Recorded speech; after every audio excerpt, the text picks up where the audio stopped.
Fox Sports. We are Fox Sports. We are Ohio.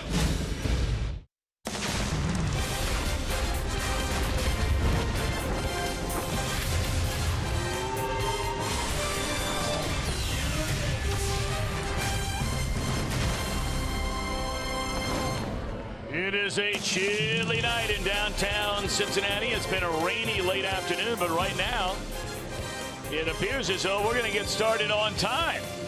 And don't look now, but tonight features a matchup as the Reds and the Pirates get together at Great American Ballpark. Two of the four unbeatens in Major League Baseball here tonight. Pirates sweeping the Cardinals, the Reds sweeping Philadelphia. Baltimore 3-0, and the Tigers winning earlier today over the Yankees, also at 3-0. Hi again, everybody. Alongside Chris Welsh and Jim Day, I'm Tom Brenneman. Welcome, as always, to Reds Baseball here on Fox Sports Ohio. Nice to have Alfredo Simon back. He was a very late addition to this Reds team during spring training. You and I were just talking a moment ago. His best days as a major leaguer were right here with the Reds. You're right. He was a late addition to the Reds when he came here in the very first place. He came from the Baltimore Orioles, picked up off the waiver wire right at the end of spring training. In fact, it was when they added Simon, Todd Frazier ended up going down in the minor leagues. He won 15 games for the Reds when he was here in 2014.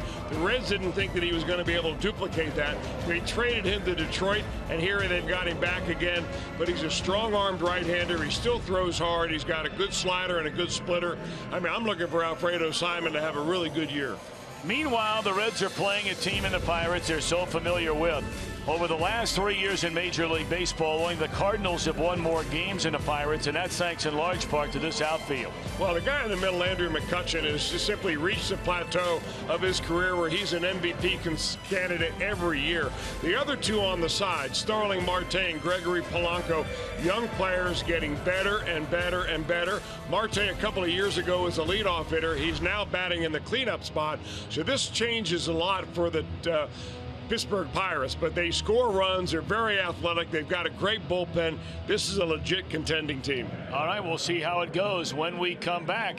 How about the day Jay Bruce enjoyed yesterday? Jim Day will have more on that. And we'll tell you about the weather, what we're expecting here the rest of the night. It looks like we're getting started on time here on Fox Sports Ohio.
Sports Ohio is brought to you by Chevy. Check out their award-winning lineup only at your Tri-State Chevy dealer. By Cincinnati USA Regional Tourism Network. Stay close to CincinnatiUSA.com. And by Skyline Chili. Feeling good? It's Skyline time.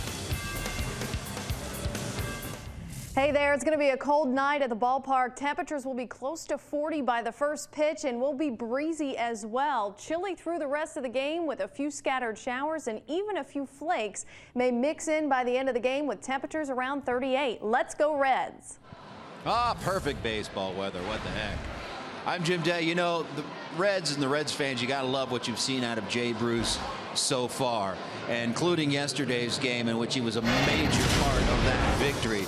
Part of that 8 spot they put on the board in the 4th inning. Jay Bruce drove in 4 of those runs, including a 3-run home run. Had a 2-home-run day yesterday, 3 for 4. Tied his career high with 5 runs driven in. And for more on Jay, let's go to tonight's steel power tool performer. Jay Bruce this season leading the Reds, not only leading the Reds team with 7 runs driven in 3 games, but that's more runs driven in than 5 teams so far this season. The Angels, Braves, Cardinals, Royals, and Twins all trail Jay Bruce. And speaking of that weather, how we looking, Country Joe West? He's the crew chief tonight, talking to Brian Price, and the skies just opened. And unfortunately, it came at a time in which the grounds crew had just rolled up the tarp. So this is enough rain, a big-time soaker on the field. We will update you on that and more when we come back. Reds and Pirates around the corner, we hope, on Fox Sports Ohio.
And a half minutes ago, and now all of a sudden the rain has stopped and we're set for baseball. The Reds have taken the field, led by their veteran right-hander Alfredo Simon.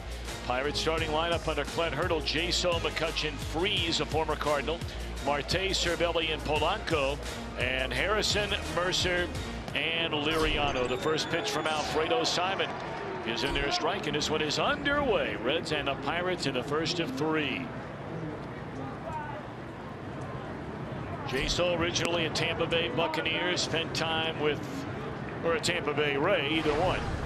Spent a little time in Seattle, went back to Tampa Bay, had some time in Oakland, And now in his first year with the Pirates, rare indeed to see a first baseman leading off in the batting order. 2 balls and a strike. Well, not only a first baseman, but really a converted catcher into a first baseman. But John Jaso may be one of the best hitters that you've never heard of. This guy has really put together a nice 3 or 4 year run in a lot of different categories. One of those is eyeing a lot of pitches, making pitchers throw strikes, and getting on base. Yeah, Jaso will not catch anymore because he suffered multiple concussions as a catcher. In fact, he had 3 pitches in 1/2 inning that hit him in the face, and will not catch any longer. He is trying to walk from Simon to begin the game.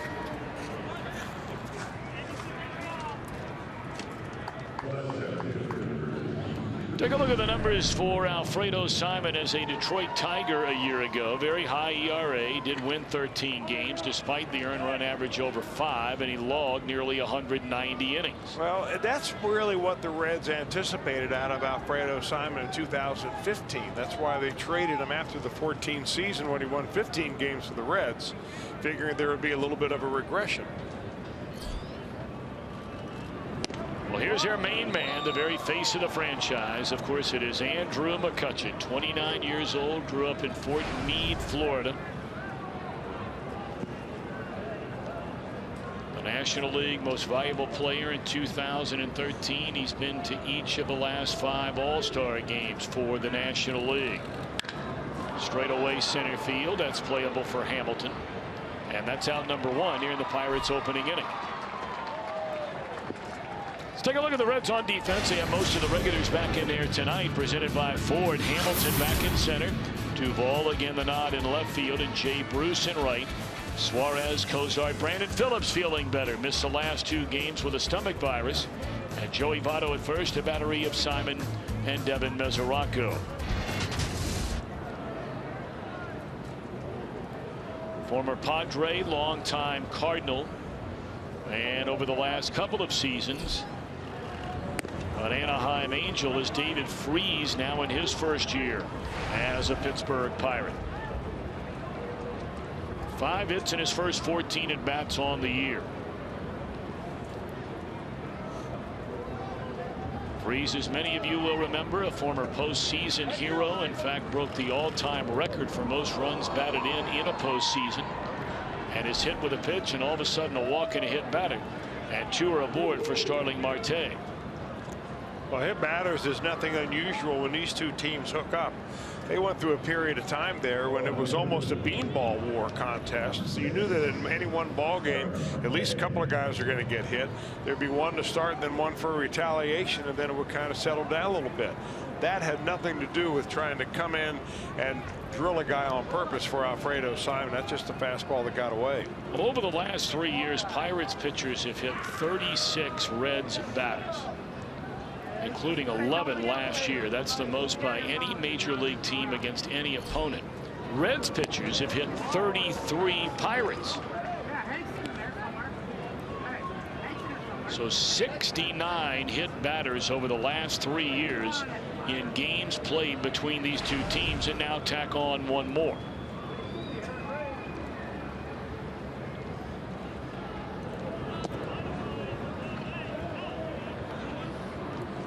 Marte 2 hits in his first 11 at bats this season. Pirates a year ago won 98 games, lost 64, had the 2nd best record in all of Major League Baseball. Yet they were 2nd in their own division to the Cardinals. And for the 2nd straight year, they played in the 3 years overall, but for the 2nd straight year, they ran into the hottest pitcher in Major League Baseball in that 1-game playoff. And in each of the last 2 years, they've been shut out in the 1-game playoff. Madison Bumgarner in 2014. Jake Arrieta of the Cubs last year.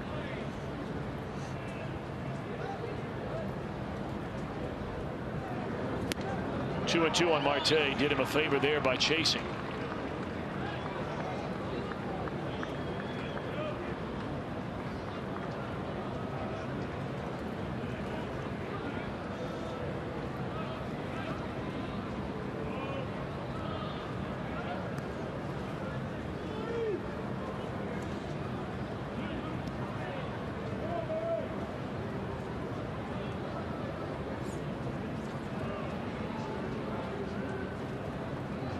Jay saw the runner at second base, freeze on at first, and it's strike 3, swinging to Marte for the second out. Or did he foul it off? Appeared to get a piece of it. I guess he's hanging around in the batter's box. No argument from Devin Mesoraco. We can't tell. We'll take another look at it. I don't think he got it. I think it hit the plate. And they're going to call him out. He tried to hang around home plate till Andy Fletcher said, no, no, no. That didn't hit the bat. It hit the plate. We're going to call that strike 3. So with 2 away, it'll be Francisco Cervelli, the second-year Pirates catcher. He took over, had big shoes to fill. You may remember a year ago when he replaced Russell Martin. And in very short over, became a real fan favorite and a real favorite in that Pittsburgh Pirates clubhouse. Already with 3 runs batted in this year, 4 hits in 11 at bats.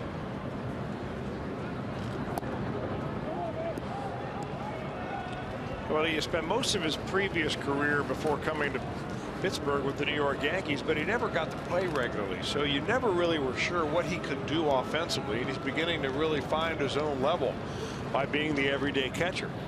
Very strong.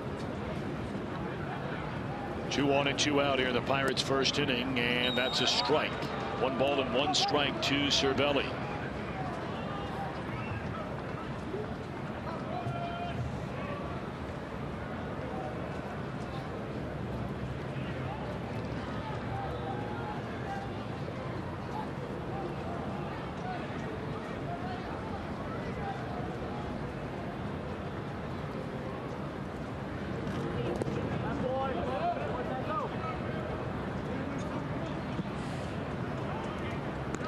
Simon Arred for 3 years, as Chris mentioned earlier, was picked up off the waiver wire the day before opening day in 2012, and what a find he turned out to be pitching out of that Reds bullpen. In his 3 years, he pitched in 131 games. It wasn't until his final year they made him a full-time starter. Made a total of 32 starts for the Reds, and of course was a National League All-Star in 2014, and he'll escape trouble in the opening inning.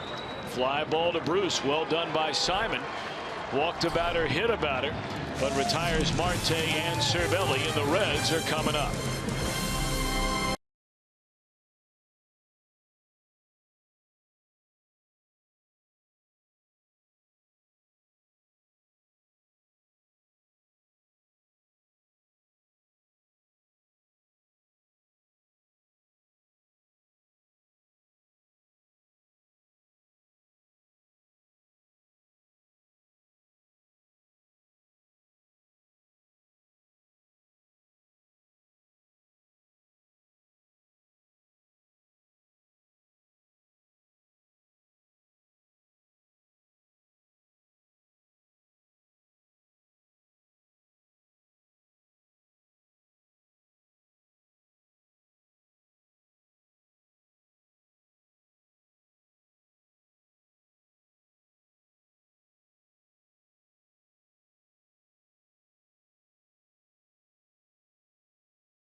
Bringing the energy. How about the Reds offense? Already 19 runs they have scored this year. That's the most in the 3 games of a season to start a year.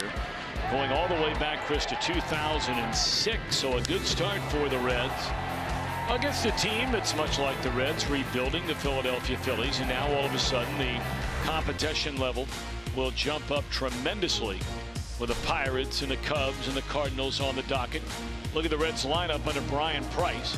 Cozart back in there. Suarez bats second. Joey at first base. Phillips a cleanup hitter. Mesoraco catching, and Jay Bruce a monster game yesterday in right. Duvall, Simon, and Hamilton, the latter third, against a 32-year-old Dominican native, Francisco Liriano. Yeah, he was their opening day starter, Liriano was, and he shut out the St. Louis Cardinals for 6 innings, struck out 10 in that ball game. 31 starts last year. 20 of those 31 starts were quality starts. Good earned run average. He walks a lot of batters, though. Even though he strikes out a lot, he walks a lot. And what he is most known for is pitches that look like they're going to be strikes. They end up as balls, but nonetheless, hitters chase them out of the zone, really against Liriano at an unprecedented rate. Cozart given the day off yesterday, and he pushes a bunt up the first baseline, and unfortunately for him, hold on a minute now. Boy, that is one alert player right there in Josh Harrison. Yep. Because that ball was spinning back towards a line, and if it would have come back into fair ground, it would have been a fair ball.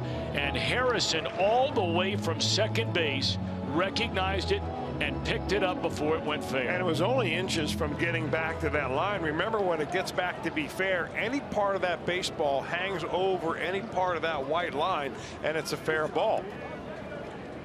Well, you know why that was Harrison, don't you? Cincinnati guy. You better believe it. It's the way you teach him to play baseball. You better believe it. Born and raised right here in Cincinnati, Ohio, Josh Harrison. The pride of Princeton High School, the Vikings.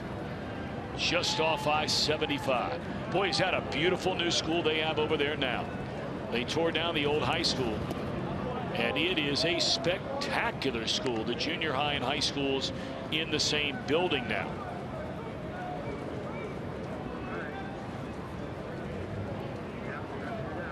1-2 to Cozart, and now 2 balls, 2 strikes. Starting to say Zach had the day off yesterday. Started the first 2 games, had the terrific opening day where he had 3 hits, also knocked in a run with a sac fly. 4 hits in his first 7 at bats on the year.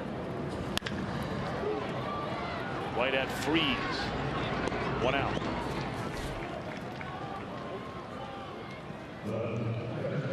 Let's take a look at the Pirates on defense under manager Clint Hurdle, presented by Ford. McCutcheon flanked by his running mates Marte and Polanco. Harrison, the second baseman. Neil Walker gone now. No longer is Pedro Alvarez around. Jaso replaces him at first base. Cervelli hanging the signs for Liriano, who beat the Cardinals in that opening game assignment that Chris referred to a moment ago. And really, to back up what Chris talked about as far as striking batters out or walking batters, he did a lot of both in that game. In 6 innings, he fanned 10. He walked 5. Did not allow a run.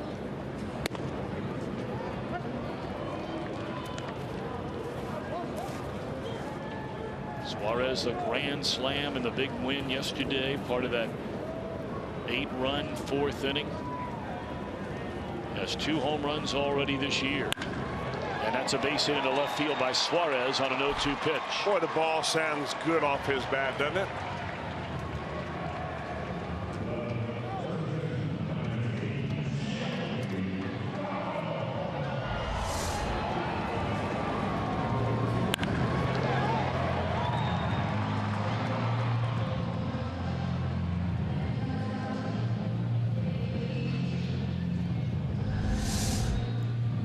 Well, of all the Reds that have been hitting, this is the one guy who is their best hitter and their best player that has not hit so far. He did have the big hit, of course, one of his 2 through the first 3 games on opening day, when he snapped a 2-2 tie, leading the Reds to that come from behind win. Votto 2 for his first 12. Well, Votto is one hitter in this lineup that will definitely make Liriano throw the ball over the plate.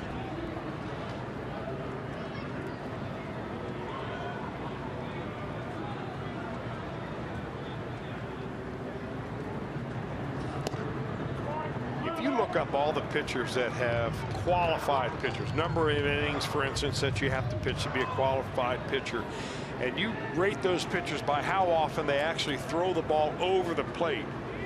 Liriano is in last place each of the last 2 years, and And that's what he does. He throws, you know, there's two really quality pitches for pitchers. I mentioned this in the pregame show. One is a pitch that you throw that looks like a strike and then turns into be a ball. The other looks like a ball and then turns into be a strike. It's up to the hitter to figure out the difference. Liriano specializes in those that look like strikes but end up down and out of the strike zone.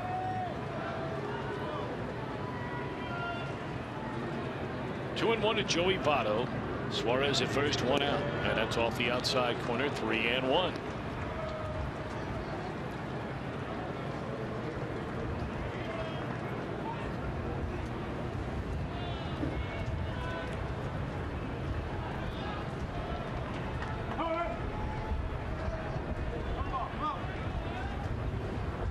Short lead over there by Suarez, and he's taken off. And it's a strike, and the ball is into center field, and Suarez is on his way to third base. That ball left Cervelli's hand and looked like it took a right turn just over the pitcher's mound. So a stolen base and a throwing error put Suarez at third. Really good time to put Suarez in motion right there. Even though Votto takes a strike right there, got a good jump. It looked like that Liriano really wasn't paying much attention to him over at first base. Got a big jump, and he ends up on third.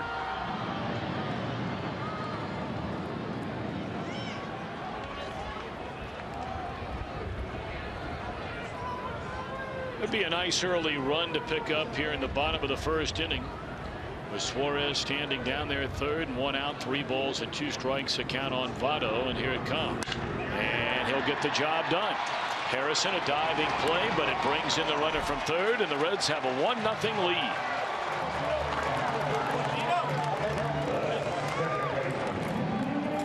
Well done by Votto, making sure he got the ball on the ground, hooked it to the right side.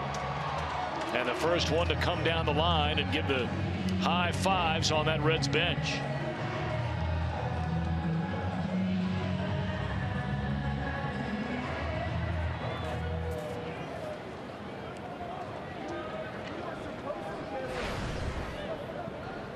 Brandon Phillips. First pitch swinging, drives one into deep left center field, and that baby is out of here. That ball just continued to carry.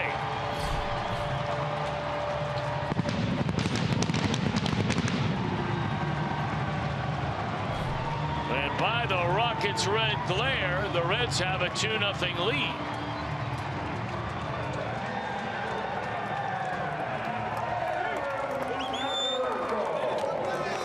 Wasted no time right here, coming right off of the sick list. He missed the last couple of days with a little stomach virus, and he just takes this baby no stride swing right out the front door.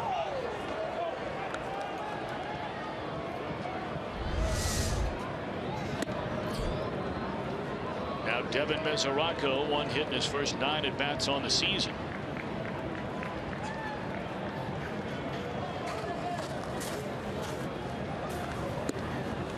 (2-0). These Pirates dominated the St. Louis Cardinals in that 3-game series to begin the year in Pittsburgh. I mean, they just put it to them. Only 1 game was tight. They outscored St. Louis 15-7, so not a ton of runs for the Pirates. They outhit the Cardinals 30-17. And Pirate pitchers struck out 37 Cardinals in the 3-game series, 10 or more in each of the 3. 3-1 on Mesoraco.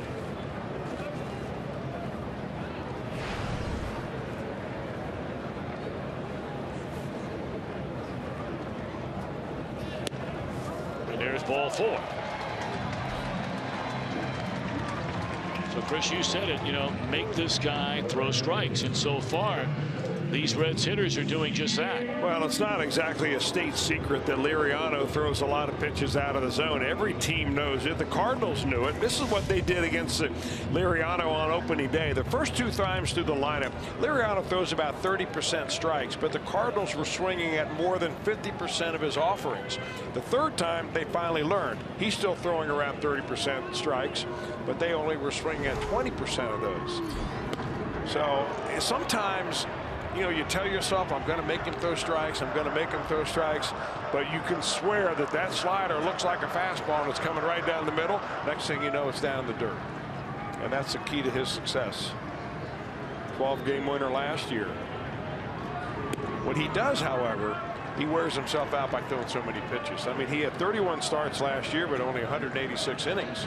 I mean, if you get more than 30 or 31 starts, you expect to be up around the 200-inning mark. Well, in fact, Liriano has not hit the 100-inning mark in each of his 3 seasons with the Pirates. He's gone 161, 162. Never has, actually. The most he's ever pitched was in 2010 as a member of the Twins. He got 196. Or 192, and he did that in 31 starts. But he's as dependable as they come for 6 innings.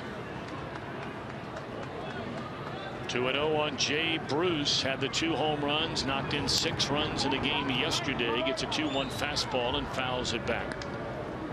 2-1 to Jay Bruce. Reds have scored twice here in the opening frame against Liriano. Liriano has always been a challenge for Bruce. Bruce is 4 for 24 off of this left-hander with 7 punch-outs. And we'll show you as we move through the game. I'm not sure there's a team in Major League Baseball that shifts defensively to the extent of these Pittsburgh Pirates or the frequency of these Pittsburgh Pirates. Everybody that comes up, it's going to look a little bit like you see right now. That ball's in the air to right center field. McCutchen will run it down, and that's the inning, but a really nice start for the Reds. They come up with a pair of runs, including a solo home run, the first of the year for Brandon. End of 1 in game 1. 2-0 Reds.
Saturdays, we kick it all off. In fact, tomorrow, the Reds and the Pirates arrive early, be one of the first 20,000 fans through the gates, and you'll take home a Reds fleece blanket presented by Coca-Cola. For tickets, call 513-381-REDS or visit Reds.com.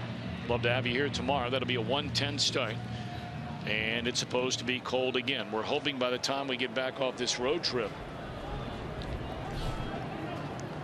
the temperatures can jump maybe about 30 degrees. Talking about overnight tonight, dropping into the mid-20s here in the greater Cincinnati area. Steve Reich 1-2 Polanco, given a brand new contract this week. Pirates have done those kinds of contracts for guys that are, not yet arbitration eligible. A number of those in recent years. In 12, they did it with McCutchen. In 14, they did it with Starling Marte. Josh Harrison last year, and then earlier this week giving the 24-year-old Polanco a 5-year deal with another club option year. He's gone swinging, and Alfredo Simon has his second strikeout of the night. I'm not sure if there are too many left-handers out there that can hit that pitch. This is a splitter that he just feathers right on the outside corner. Perfect spot.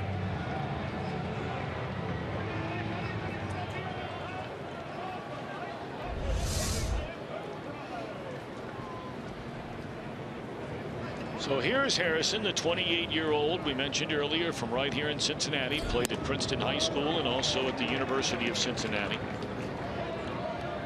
In 2008, a 6th-round draft choice by the Chicago Cubs. Was traded to the Pirates in 2009. And really burst on the scene as a regular player at the end of 2013. Went to the All-Star game in 2014. Nothing in 2.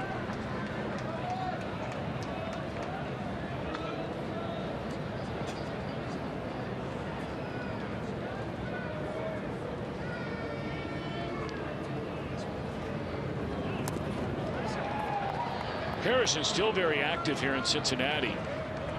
He, along with his older brother, who he's very, very close to, run a number of youth baseball camps here in the area. We've had a chance to spend time, Chris, around his mom and dad, and well, what wonderfully warm people they are, always smiling, a lot like their son.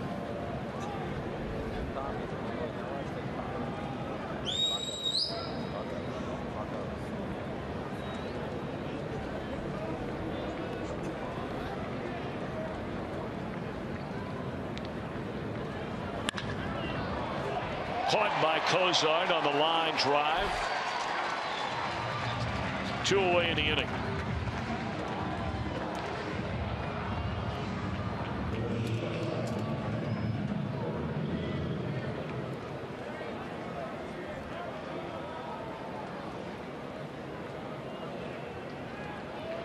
You know, speaking of Cincinnati area products, major leaguers we're talking about here that grew up in and around our area. Really sad news we officially heard late this afternoon about Middletown High School's very own Kyle Schwarber of the Chicago Cubs. He had the collision. Maybe some of you saw it last night in left center field out at Chase Field in Arizona with his center fielder Dexter Fowler. They initially thought it was an ankle injury, but it turned out to be a very serious knee injury. That's Schwarber on the left. Knee got tangled up. They thought initially the ankle was going to be the more serious part of the problem. It was not. He has a torn ACL and he's out for the year. Sinking liner knocked down by Bruce, but it's a 2-out base hit by the shortstop Jordy Mercer. That's a real shame. He's about as likable young man as you'll ever meet. Just a real hard-working, blue-collar type player. And that'll set the Cubs back a little bit from a team standpoint because they were depending on Kyle Schwarber to deliver the kind of offense that he's got the capability of doing. So we wish him well, and boy, tough time of year to have an injury that'll put you out the entire season. That hit by Mercer, you know, a 2-out single usually ends up right there, no big deal. But when you're batting in the 8th spot and you're able to bring the pitcher to the plate in this inning with 2 outs, it changes everything for inning number 3. Let's assume that Liriano makes it out right here. Now you go to the top of the order instead of next inning having that pitcher lead off, because the whoa, look out is right. And on his way to third is Mercer. He's going to score on this double into the corner by Francisco Liriano. That's Liriano's second hit already this year and 3 at bats, and his second run batted in.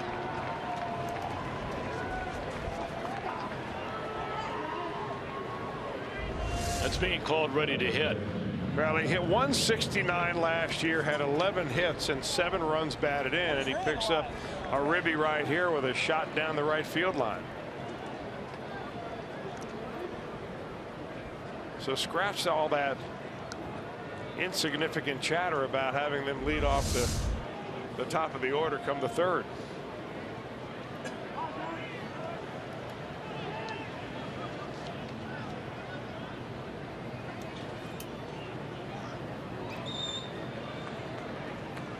Well, Chris gave you the numbers on Liriano last year, but when you really zero in his last 14 starts of last season, Liriano has been a .325 hitter with 9 runs batted in, 3 doubles, and a home run. Oh, and by the way, in those 14 starts, his record on the mound is 13-1. And that's a Pirates team record, not his individual mark.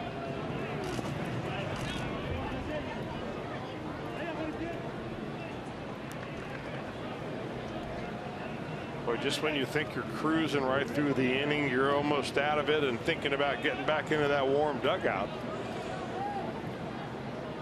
You got a 2-0 count to the leadoff hitter and Andrew McCutchen in the on-deck circle.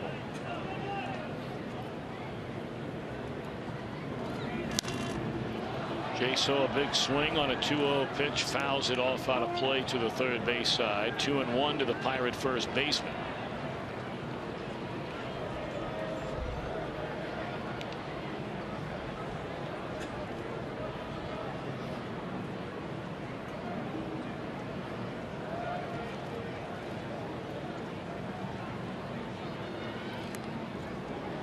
Alfredo got a little help right there. That was a check swing that made contact with the bat. 2-2.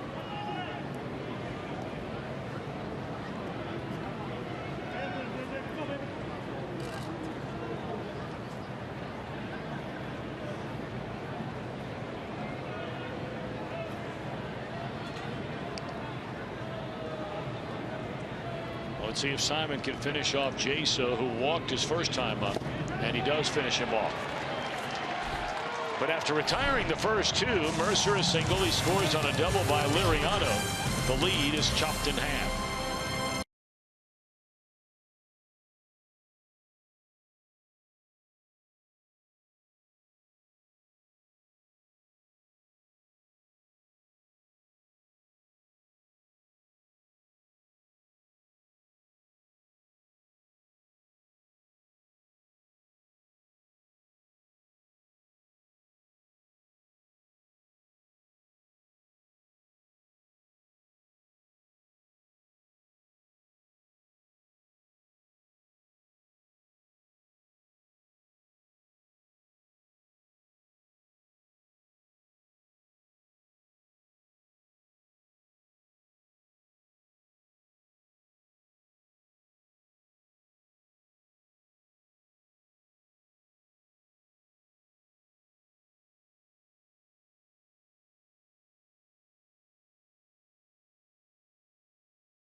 Storylines.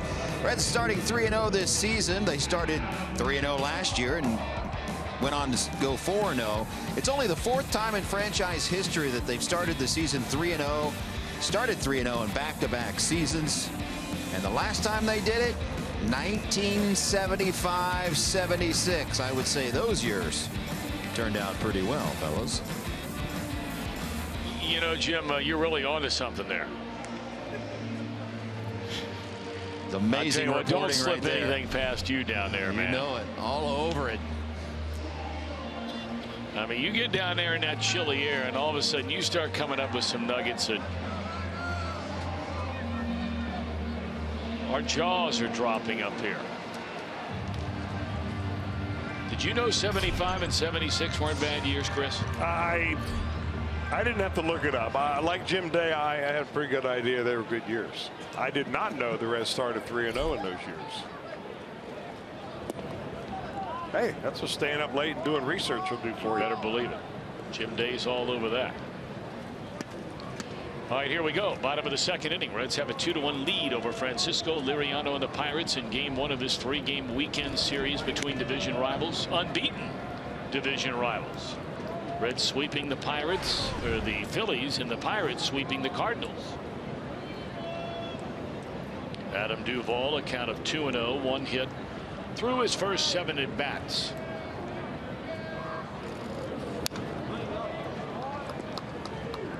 Alfredo Simon batting in the 8th spot tonight, so he's on deck, and then it's Billy Hamilton due up third in the inning in the 9-hole.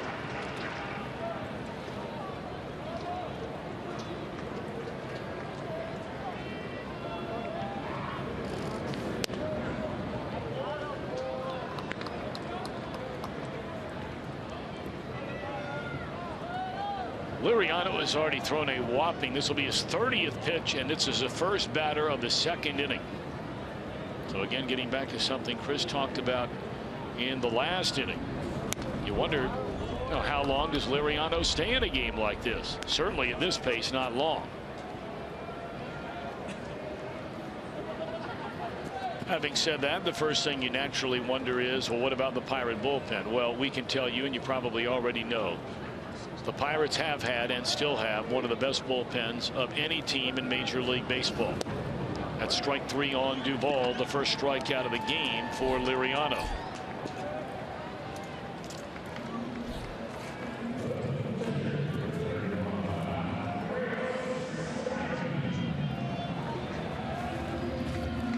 That is the 1400th strikeout in the career of Francisco Liriano.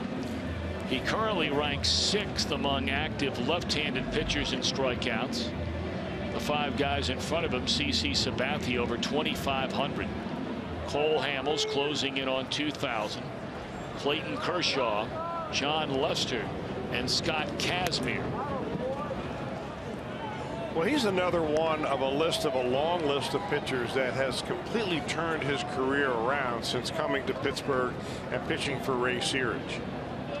Ray Searage is there now seemed to be like a guru type of a pitching coach, but a very fine pitching coach. I mean, Liriano, the year before he came to Pittsburgh, won 6 games and lost 12, pitching between the Minnesota Twins and the Chicago White Sox. First time he put a Pirates uniform on, he went out and won 16 games that year. And Searage is not the kind of pitching coach that emphasizes a lot of mechanics. It's more approach to pitching, trying to figure out what you do best and how to do it better. Back-to-back strikeouts for Liriano to open the second inning.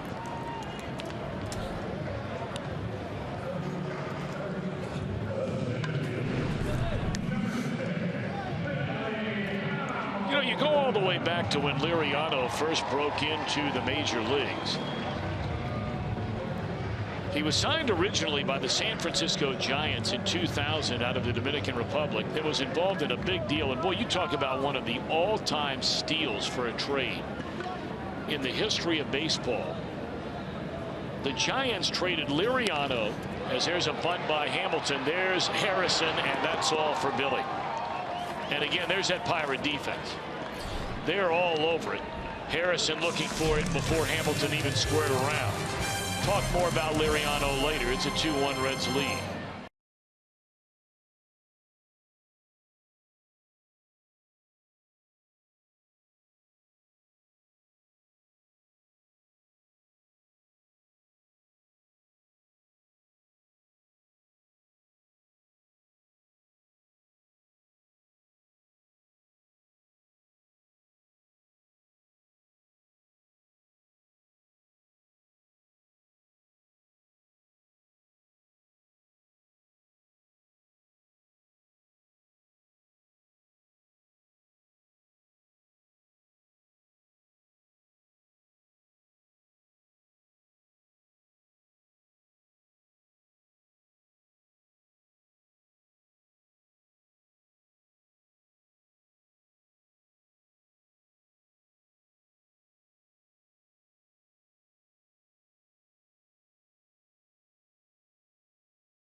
Only T-Mobile customers can get a free season-long subscription to MLB.TV Premium. How about that?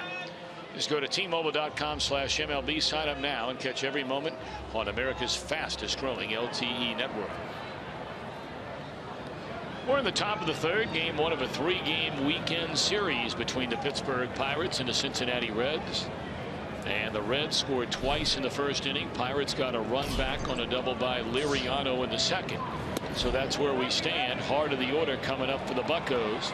And strike one on the check swing by Andrew McCutchen. McCutchen fly to center field his first time up.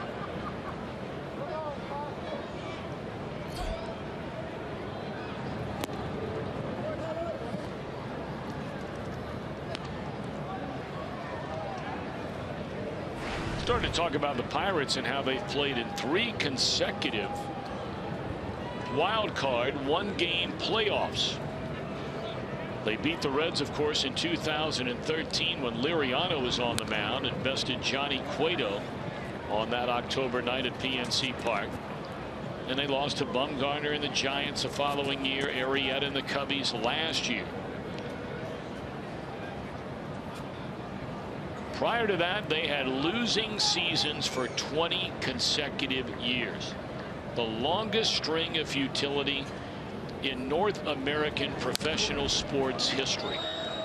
So you can understand why they are so excited in Pittsburgh.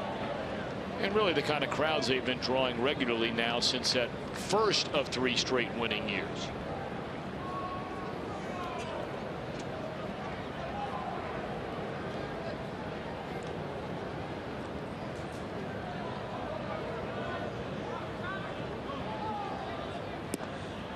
But you know, though, even though they've been to the playoffs, they feel like they have left a lot on the table. Sure. Because they've not gone deep into the playoffs. They've not made it to the World Series. When you get there and you get knocked out in that play-in game after having a tremendous season, you just feel like there's a lot of unfinished business left to Oh, no doubt about of. it. In fact, one can make an argument the Pirates were the best team in baseball last year. You know, they got off to a slow start from May the 1st on. They had the best record in big league baseball. But in their division, it was only good enough for second place despite winning 98 and losing 64. The Cardinals won 100.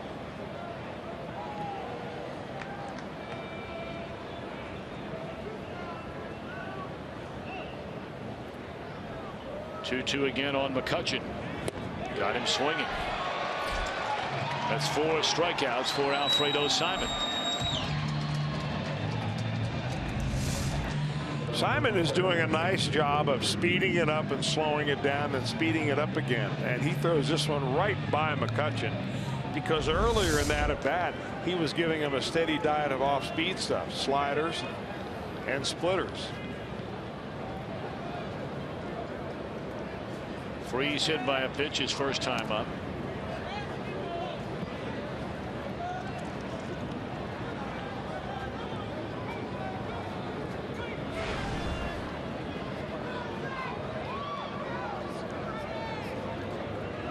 Things just never worked out for Freeze out in Anaheim. We brought up earlier in 2011.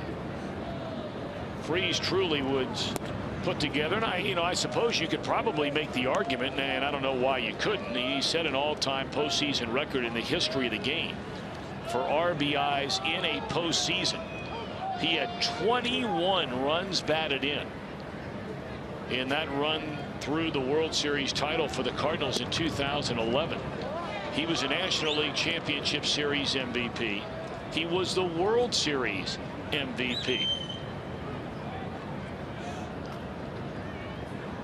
But by 2013, he had lost his job and was shipped off to Anaheim. That was in the deal for Peter Borges.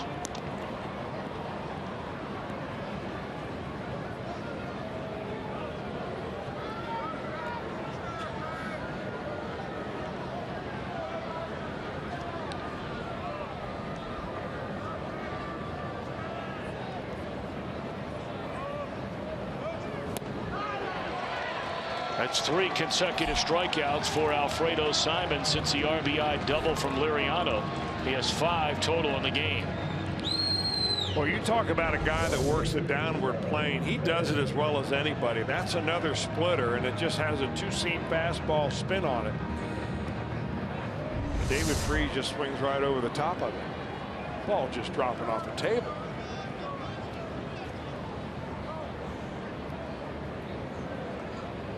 That's the that's the version that Alfredo Simon has with his splitter of what Liriano does with his slider. Looks like a strike, ends up being a ball. 2 up, 2 down. Here's Marte. He was the first strikeout victim of the night for Simon in the opening inning.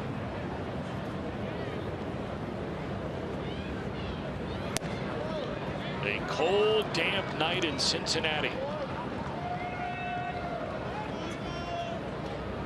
Never really rained all that hard throughout the day, but just intermittently would show up. The hardest it rained all day, ironically, was after they removed the tarp about 10 minutes before the start of the game. 5 minutes before the start of the game. They didn't put the tarp back on because the weather report said that it's just going to blow through here and it'll stop. Sure enough, it did right before the first pitch from Simon in the game. Well, Tapper to short. You got to hurry. This guy can run. And the ball is thrown into the stands. That's an ill-advised try there by Cozart. The runner will be awarded second base.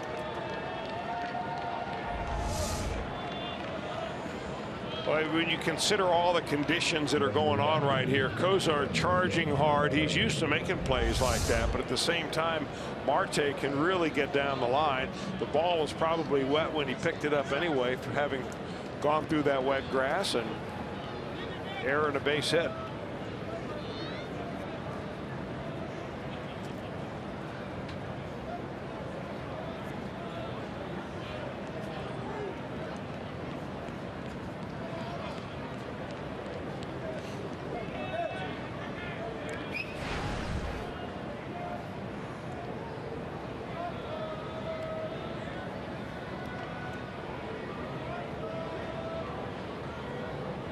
Francisco Cervelli with a tying run out at second base settles in. 2 outs.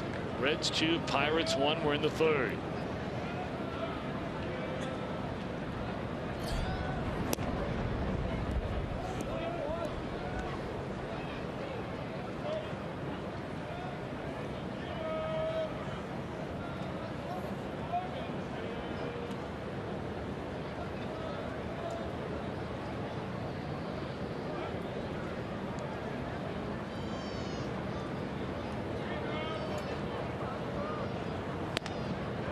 Fastball high and tight. 2 balls and no strikes.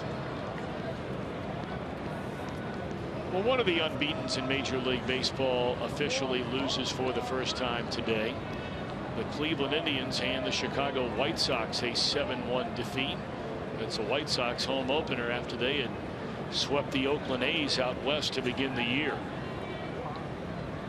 So our Matt Latos threw 6 innings of 1-hit shutout baseball last night for the White Sox. 2-1 to Cervelli.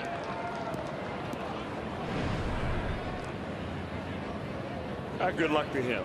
You know, I hope that he's able to put together a good year, grow up a little bit, and enjoy it.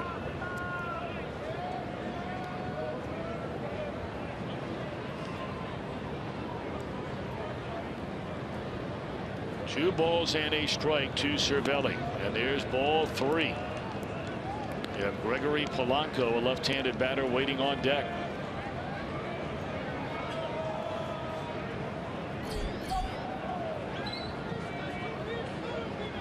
So officially, as of right now, there are 4 teams still without a loss in Major League Baseball here in this opening week. 2 of them you're watching right now. The Baltimore Orioles are playing against the Rays. That game's only in the 3rd inning. That's off the body of Suarez, picks it up and still got the out. That's why you hang in there and stay with it. 1 hit, 1 error, and a good play to end the inning. Reds will bat in the 3rd with a 1-run lead.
Take me this long to figure out something about Kozar. That's how he looks now, but it's not how he looked back in college. Check him out on screen left. Can't even recognize him. That's bleached blonde hair. It started his freshman year as hazing, and he played so well he just decided to keep it. I talked to him about it.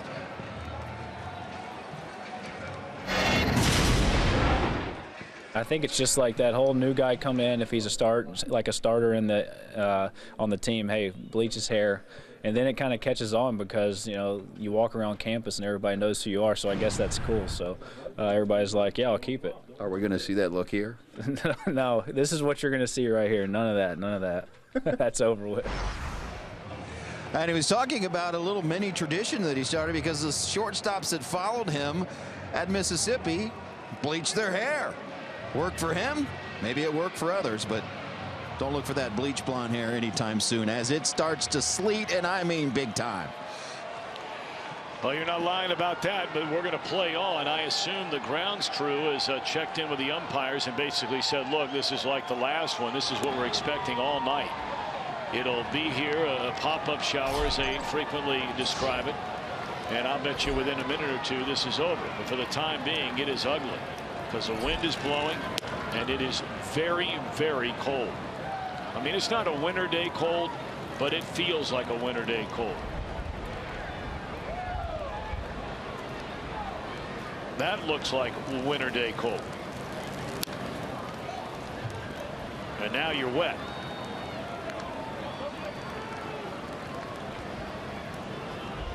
Well, if you live in Cincinnati, you learn the difference between rain, snow, sleet, freezing rain. And there's another type of precipitation, too, that is along those lines. That's a four-letter word.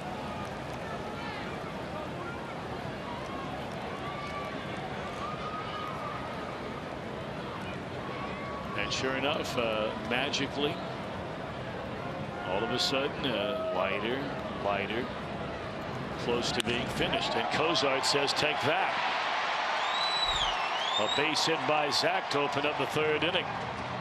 That's already his fifth hit in his first 9 at bats. I'll tell you, the thing that I see different with Zach Kozar than when he had that horrible 2014 season, he's keeping his head on the ball. You see where he keeps his eyes and his nose going right towards that ball. The front shoulder is staying in there, and he's putting the barrel on it.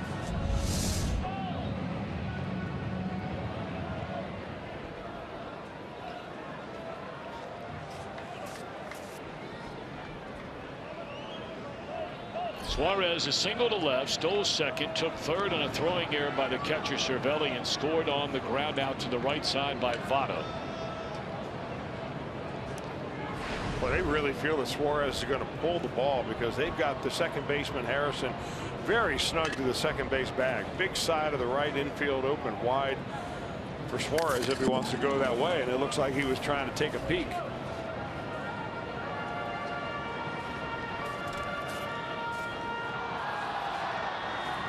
Obviously, the Pirates have all their data and all their information, so by no means am I going to sit up here and question what it is they do. They know what they're doing, and they've done it well the last number of years. But just watching Suarez last year, I think I remember him hitting a lot of balls to right field. Well, right center field, in the outfield, yes, but on the ground is a different story.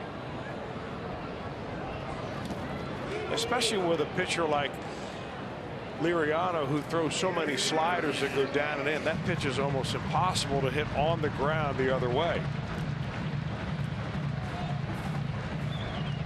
I mean, every team does the research. It's not every team that believes enough in all that research that they're going to put it into play on the field. The Pirates, they see it, they bear it out on paper, see the formulas work, take the data, and then they actually put it on the field immediately. 1-1 is Suarez, and it's popped up and out of play to the first base side. Well, you told an interesting story about, their general manager Neil Huntington and their manager Clint Hurdle, who, when new ownership came in, they, both figured they might be on their last leg, shortly on the way out, and decided we better start looking at things a little bit differently.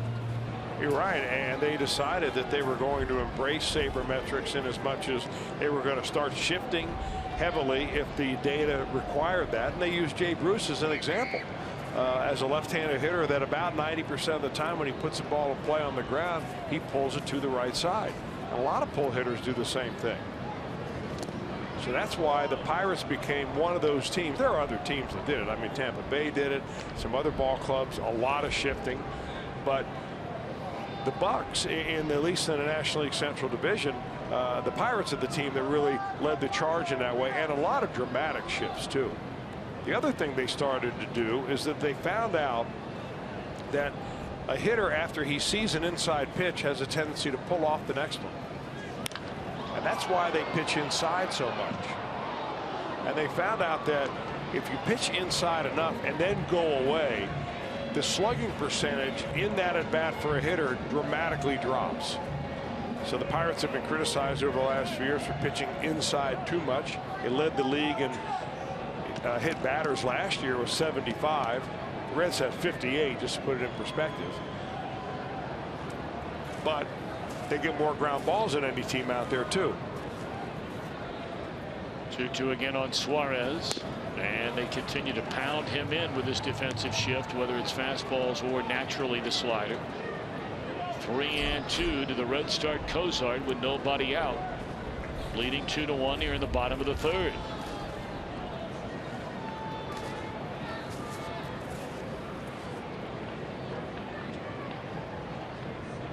They don't. And it's ball 4, and the Reds have something cooking. 2 on, nobody out. Votto coming up.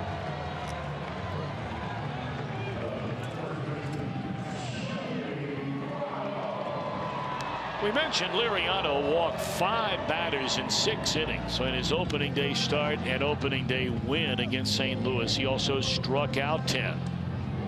He only gave up 3 hits. He's tough to hit. Well, he's especially tough for left-handers. Told you how Bruce has struggled against Liriano. The same way for Joey Votto, right around 200 in 24 at-bats. Votto knocked in a run with a ground ball at Harrison in the first inning. He's behind strike 1 with 2 on and none out here in the third.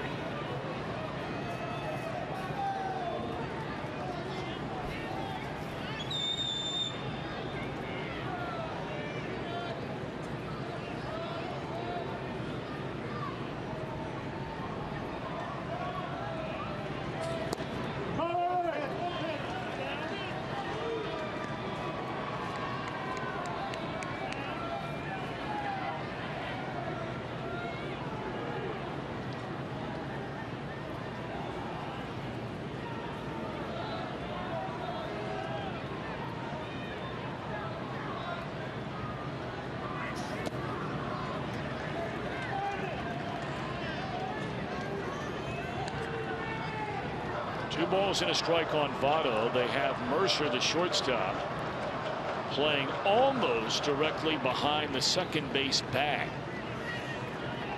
I mean, basically from second to third, it is wide open for Votto, the lone exception being Freese playing in between, nearly in between the two. Ball 3.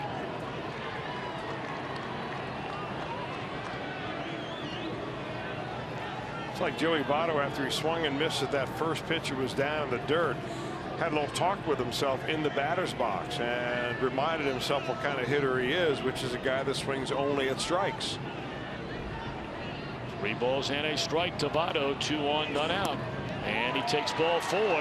And the Reds have the bases loaded with nobody out here in the third inning, and Brandon Phillips, who homered his first time up, coming to the plate. On a cold night, I'm stunned how far this ball carried. He must have hammered it, because you don't see many of these this time of year.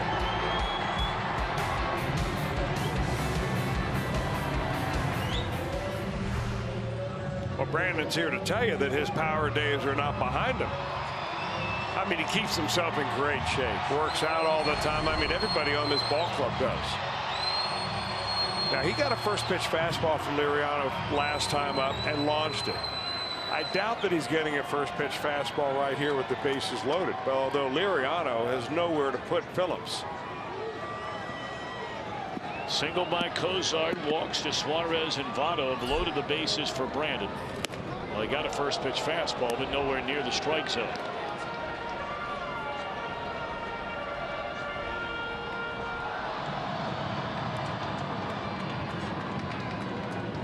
And now Ray Searage, a pitching coach, will yell out to the home plate umpire Andy Fletcher, and that clock will start. Out in left center field. We talked a little bit about it 2 days ago, but again, Chris, this year those visits a total of 30 seconds with a clock on it. Well, evidently he doesn't have a whole lot to say because it took him 12 seconds to get to the mound.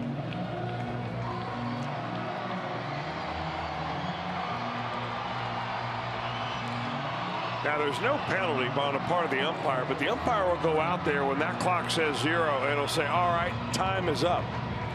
And pitching coaches and managers, if he happens to be the guy on the mound, they know what that means. That means time to get back to business. I think it's a great move. Great move. Just to speed the dead time up. Did you get to say goodbye to Odubel Herrera on his way out of town? But I'm not on that road trip this year. Okay. Well, maybe he'll have learn to speed up the clock by the time. I highly doubt it. It's all right. I wish him well. Nice looking player. He is a nice. This takes forever. Ball 1 to Brandon, and it's in the air to left center field. This will be a run, and hustling back, not in nearly enough time as Suarez. It knocks in the run, but Suarez has got to be standing at third base. That makes it a 3-1 ball game. Boy, oh boy. And Suarez knew it right away. The way runners are taught is that if this is a can of corn and you know it's going to be caught all the way, go ahead and back up and tag up. If you think there's a chance that it will not be caught, then you go halfway because he wants you to score on that ball. And I think Suarez just caught in between, not knowing whether McCutchen was going to be able to get it or not. So Brandon with a pair of runs batted in tonight, his first 2 of the year. The Reds lead 3-1. Second time in the game they've had a 2-run advantage. Mesoraco walked his first time up.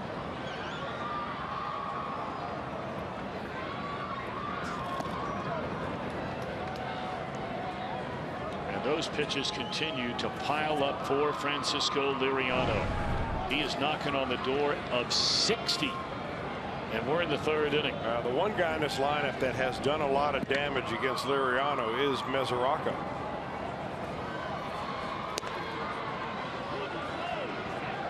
Five hits and 7 runs batted in.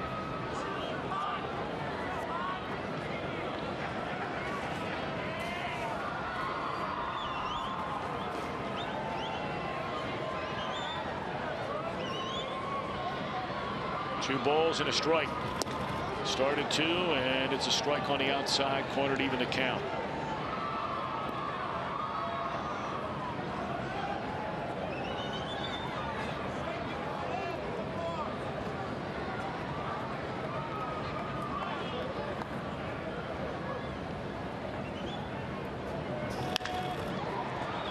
It's a double play ball here, and the inning is over. So the Reds had him loaded with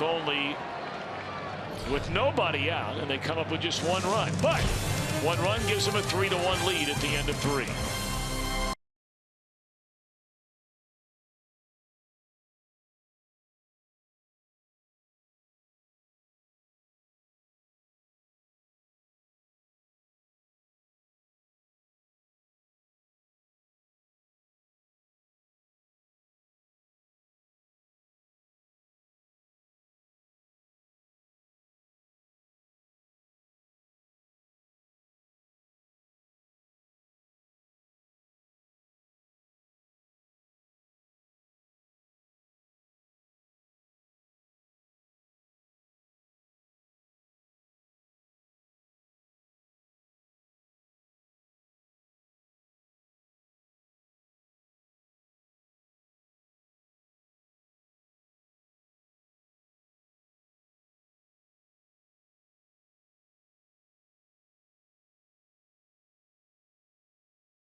Night returns to FS1 from Croatia.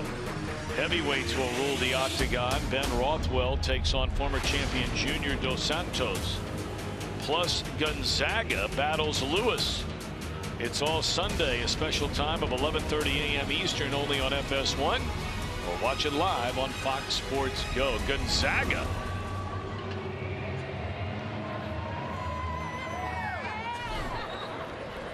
What do we got going on there? Is that a bachelorette party? Sure is. Swing the, what's that? Swing the ring, swing for the ring.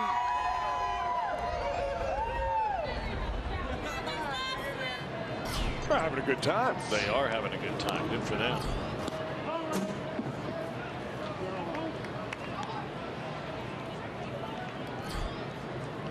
Gregory Polanco to start things for the Pirates here in the top of the 4th inning. Reds scored 2 times in the first. Pirates got a run on a double by Liriano in the 2nd inning.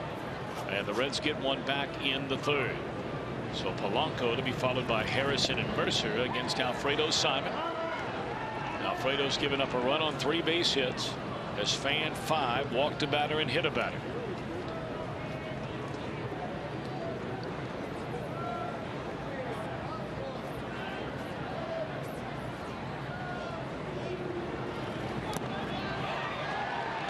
Second time that Alfredo's had Polanco chase that pitch down and away, and for the 2nd time he's come up empty. Why change if the formula works? I mean, you set him up with something hard early, and then you throw that little splitter down and away, and Polanco almost a cinch he's going to chase it.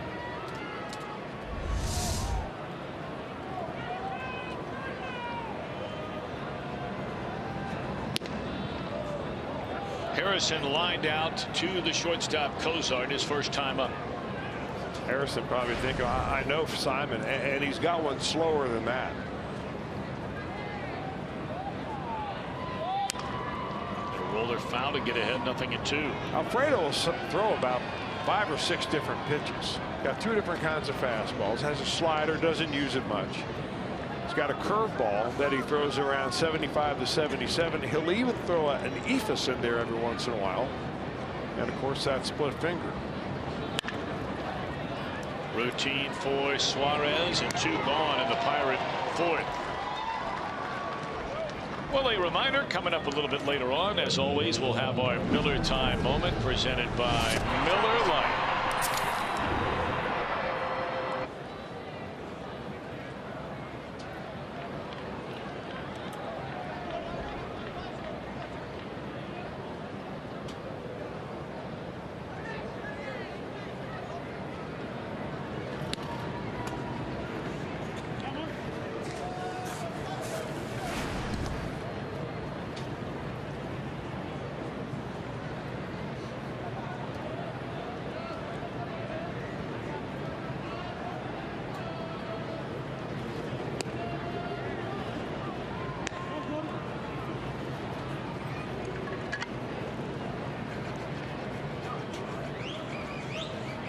Mercer had that 2-out single to right field in the 2nd inning, and you had the pitcher coming up, and you're thinking, okay. And there's one of those ephus-like pitches that he spins up there at 60 miles per hour. First one we've seen on the night. Mercer would score all the way from first base, however, when Liriano ripped one past Mercer and Votto up the first base line all the way into the right field corner and would score on the double.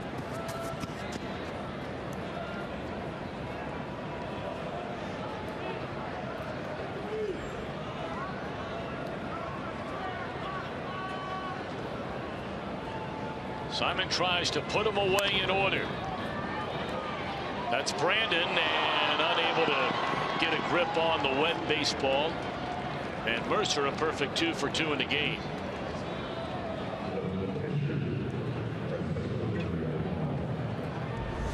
Boy, just trying to stay alive and gets a little overspin right there. I don't think Brandon has a chance to get him anyway. We've just gotten so used to seeing him make those plays, though. Yeah, we have. It has been a joy to watch that man play second base over this last decade. He has been something else. has given us and shown us plays that I'm not sure we're going to see again for a very, very long time. Now, Jim Day, we've talked about the relationship through the years that you've had with both Brandon, really, and Joey Votto, but with Brandon, and last year when you guys talked about his catalog, I guess, if you will, of his greatest plays, and you guys sat down and watched some of those. Off the end of the bat, Liriano has his 2nd hit of the game and his 3rd hit of the year.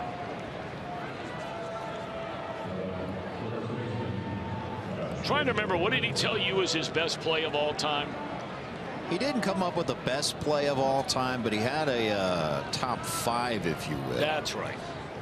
One of the ones is when he made a double play and kind of skimmed his knee across the bag. Oh, yeah, that was incredible.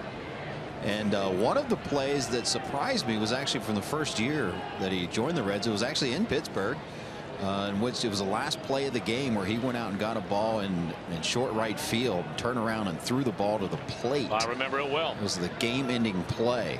Big-time play. Big-time play is right. Yeah, the guy tried to tag up on the ball. What a play that was. All right, here's Jaso. All of a sudden, Alfredo, much like the 2nd inning rather, retired the number 6 and 7 batters, only to allow a base hit to the number 8 hitter Mercer. The last time it was an RBI hit by Liriano, this time just a soft single.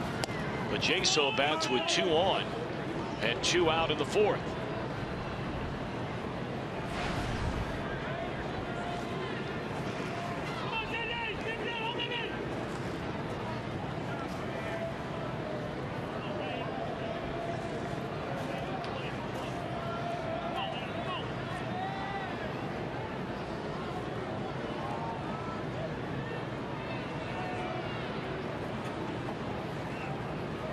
You don't see that setup from many hitters like Jaso has. Both feet almost parallel along the back line of the batter's box.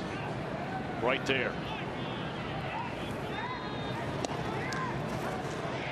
He starts out funny, but he ends up very conventional. By the time he's ready to hit the baseball, you'll watch his right leg and it comes right back to square. I mean, he'll start, that right leg will go all the way back to the back of the batter's box, but it'll end up right around here somewhere.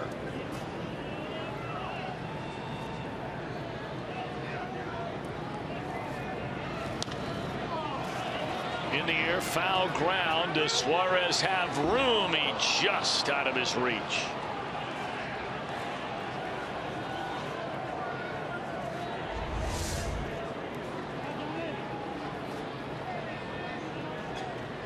Yeah, that's one of the little nuances of being a third baseman. Now, Suarez would go over near the stands as a shortstop, but not at quite the same angle that he does now as a third baseman. And not quite at the same speed either, because that ball really didn't get very high in the air, and it didn't get really a whole lot of time for the third baseman to get over there. He had to rush over as much as he could to get to the sideline there, and he'll figure that out. That comes with play. 2 on, 2 out, 2 balls and 2 strikes. Simon against Jaso here in the 4th. Is this one playable? No. Off the top of the Pirate dugout.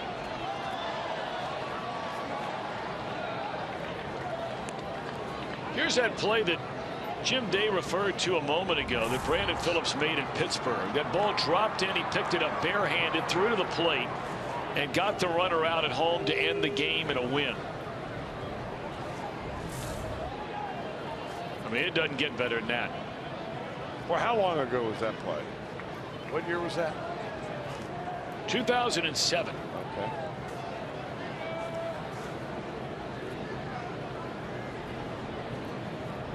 Once more, Simon, a long look in, and the 2-2 is off the outside corner. The runners will get started on this 3-2 pitch.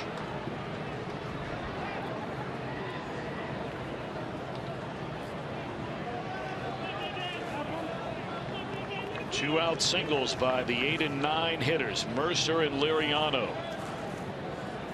And this is a man that Alfredo wants right here and right now, knowing Andrew McCutchen is standing in the on-deck circle. Good idea right here to come out and make sure that Simon and Meserock are on the same page.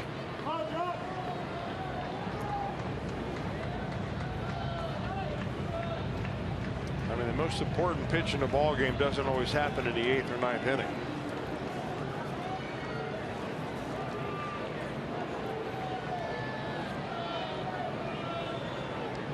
Well, here comes the 3-2 pitch.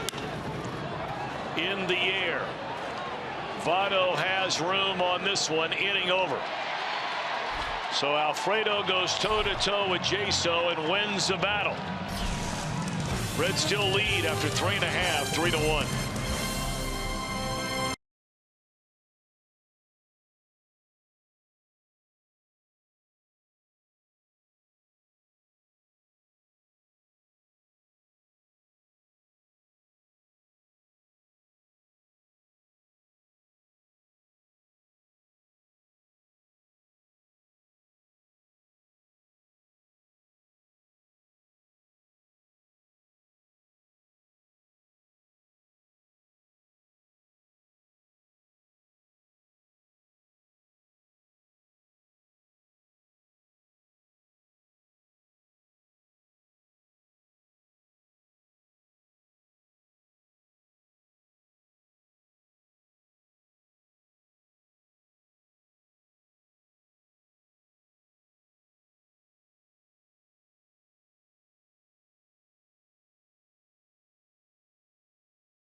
I'm Jim Day. The Reds AA affiliate, the Pensacola Blue Wahoos, had a victory last night to open the season. Nick Travieso was on the mound, 5 scoreless innings, got the win, but afterwards a little bit of trouble on Twitter today. This is what it says. This is what it looks like to have 11 Blue Wahoos stuck on an elevator. Travieso in there with his hat backwards, and Sal Romano's the guy, big guy there in the middle, and Romano said it was my fault because I was the last to get on, because I exchanged some text today with Travieso, and he said there was too much weight, and they were stuck, guys, for nearly an hour after the game. This happened in Mississippi, but as Travieso tweeted out, no better way to celebrate the first W of the season. Little team bonding unexpectedly. How about that? That's where you need the folks from Otis, based right here in Cincinnati, to come out and take care of business. I love those minor league stories, though. Yeah, they're great. I mean, those are the kind of things that you see a guy 15 or 20 years from now who, you remember that night we got stuck in the elevator over in Mississippi? You had a lot of those kind of days. Oh, yeah.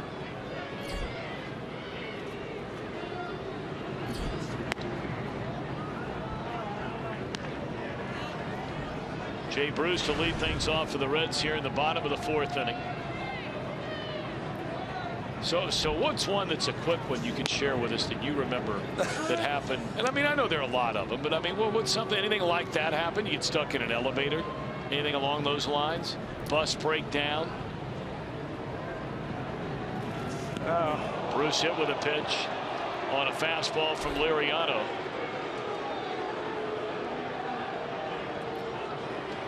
So here we go again.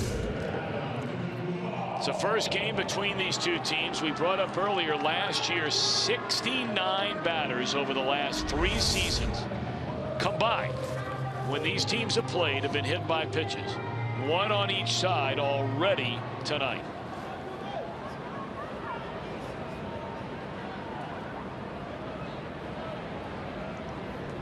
And now the batter, Adam Duvall. And that's down the left field line, a base hit. Advancing first to third is Bruce.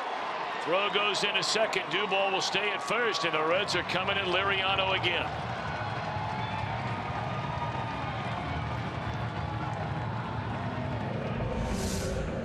Duvall has been very impressive. Had a very good spring. He just puts a barrel on the ball. He waited nicely on that either slider or changeup right there and was able to lace it down the left field line. You know, he's not the kind of guy that stands up there and he's trying to hit the ball the other way, and he practices hitting those low and away sliders, you know, to right field or anything. He's up there thinking, I want to put the barrel on the ball and just do some damage, and keeps it very simple. One would assume Simon is up there to bunt, but you never know. And that is a fair ball. And he'll take the out at first base and give Simon the sacrifice. Well, they had a shot to turn a double play right there. I'm stunned they didn't try it. Well, I'm glad that Duvall did not try to wait for the call, fair or foul, before he went to second base. I mean, as a base runner right here, you see it go down, you've got to run. Never look back. And Cervelli did the right thing, get the sure out. That's a great point you make. You saw that in the background there. They'd have never thrown him out. No. You know, I think Alfredo Simon has done a good job completely blowing the lid off of the need for a 6-week spring training. I mean, he only pitched once in spring training down in Goodyear, Arizona. He was in Dominican Republic the entire spring until the Reds signed him late in the month of March. So not only has he been sharp on the mound, he goes up there when he needs to lay a bunt down, he gets a bunt down. Well, we'll revisit that a little bit later, because it's something you and I have talked about on the air. You've really talked about it quite a bit. But talking to some of the people in the game of baseball more and more as time goes by, and you've said it for the last 5 years, the question is, are guys spending too much time in the weight room? Because Alfredo Simon doesn't look like the kind of guy that's spending 2 hours a day lifting weights. He's not. All the guys with a 2% body fat are the guys on the disabled list. Well, I'm really, the other part of the point is that, you know, spring training is so long, I think you get mentally burned out sometimes. No doubt about it. And there's only so many extra bunts that you can take before you realize I better do it in a game and not do it in practice anymore. But Reds have an opportunity right here. Well, it's 2-1 to Billy Hamilton. Pirates are conceding the run. They're playing their middle infield back. Obviously, anything to the corners. And if the runner comes to the plate, they'll come that way. And now 3-1 on Hamilton as the slider misses low and in. Boy, this is a guy you would think Liriano would really be coming after. Hamilton without a hit so far this year.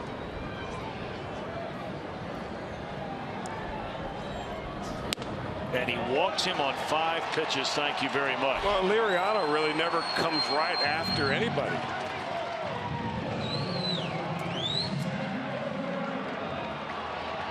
And Ray Series will take another trot out there to talk to Liriano. Don't think that there's any activity down the Pirate bullpen yet. They do have Ryan Vogelsong up and throwing now. Okay. Just got to his feet. Well, while the visit to the mound, follow Reds Baseball live with the MLB.com at Bat app. You can stay up to the moment at any moment with game day, live game video highlights, StatCast news, and more. Just download MLB.com at Bat today. You know, I want to finish that thought. I don't want anybody to misunderstand what I was saying a minute ago, but there are a lot of people in baseball, Chris, that are talking about the younger pitchers who are in better shape than pitchers have ever been in through the history of baseball are more times than not seemingly the guys that are tweaking an oblique, that are injuring a quad or a hamstring or whatever it might be. And the Alfredo Simons at 34 years old, about to be 35, maybe 8, 10, 15 pounds a little heavier than he'd want to be, no problems. Are you in shape or are you in baseball shape? Good question. Breaking ball inside. Ball 1 to Kozak.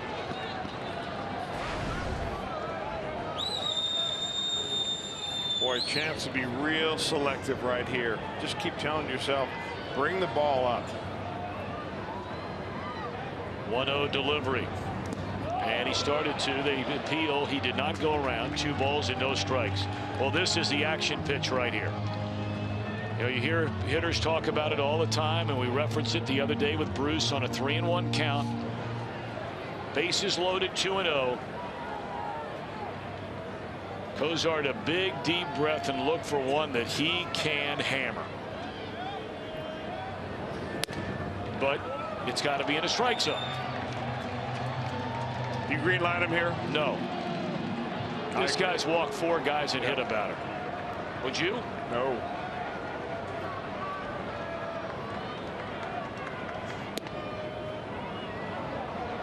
All right, same principle, 3-1 as we talked about, 2-0.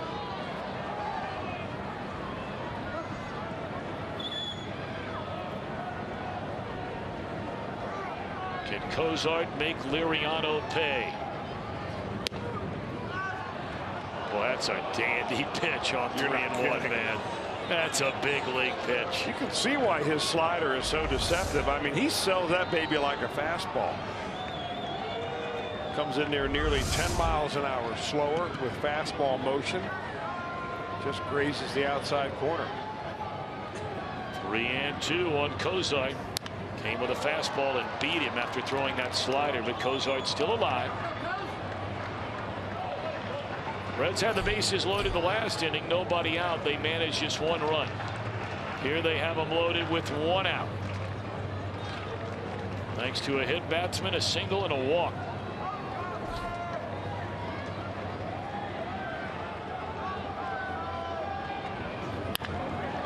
And a double play will end this inning if they can turn it. Wow.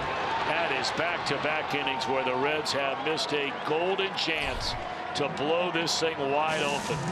Mesoraco the double play in the 3rd, Cozart in the 4th.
Fox Sports Ohio, brought to you by your local Ford dealer. Ford, go further.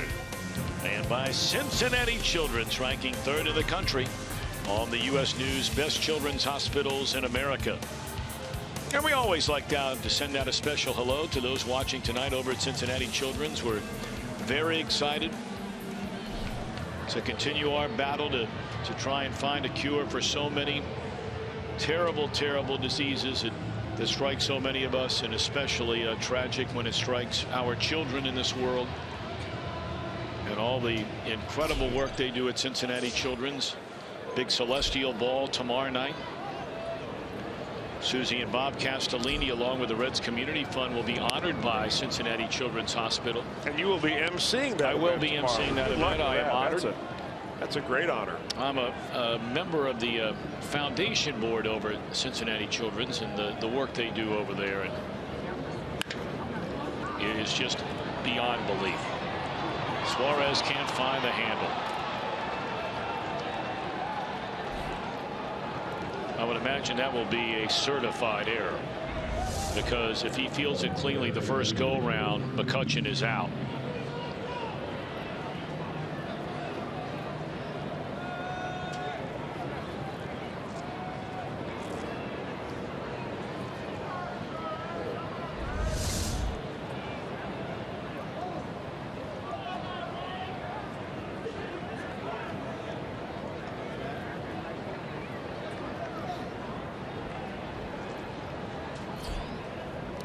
So McCutchen aboard, and naturally you always have to keep an eye on him running the bases. He doesn't run with the frequency he once did. He had 4 years in a row where he stole 20 or more bases. He had just 11 and 16 attempts a season ago. I'm wondering if maybe a hit and run would be more along the lines what they think with David Freese at the plate. Pretty good handler of the bat. We are in the top of the 5th inning. And it's a 3-1 game, and I'm sure that Brian Price is down there beside himself at what the score could be. Reds had the bases loaded, none out in the 3rd. They only managed 1 run before a double play ended that inning. They had the bases loaded just a moment ago in the 4th and did not score. 2-0 on Freese. A lot of managers like to hit and run on 2-1. If you're going to hit and run on 2-1, why not hit and run on 2-0? Pitcher needs to throw a strike in the worst sort of way. Maybe even more so 2-0 than 2-1. But you rarely ever see it because they want guys to do that. You give one free shot to hit in the seats. But you know, really, in the grand scheme of things, even a guy who hits 25 home runs a year is still only hitting 25 home runs a year in 550 or 600 plate appearances. Now, the guys that hit 25, you don't ask to hit and run with much. Freese won't hit 25. I don't know. I think the guys that hit 25, I still have them hit and run if the situation required. The guys that hit 40, they're not the guys I'm hitting and running with. Of course, maybe 25 is the new 40. Might be the way we're going.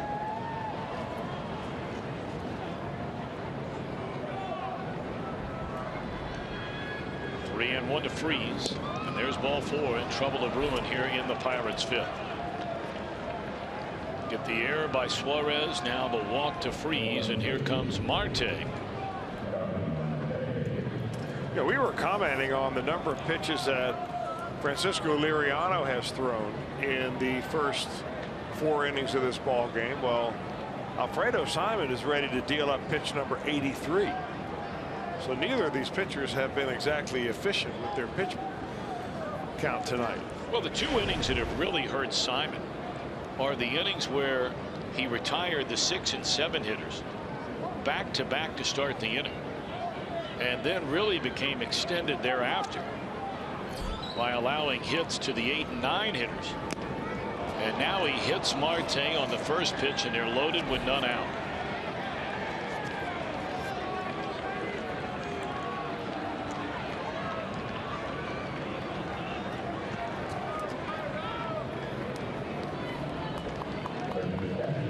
Mark Reagan's on the phone to get the bullpen going.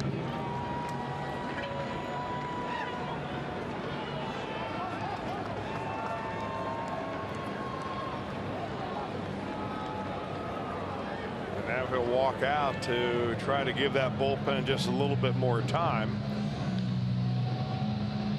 30 seconds more time.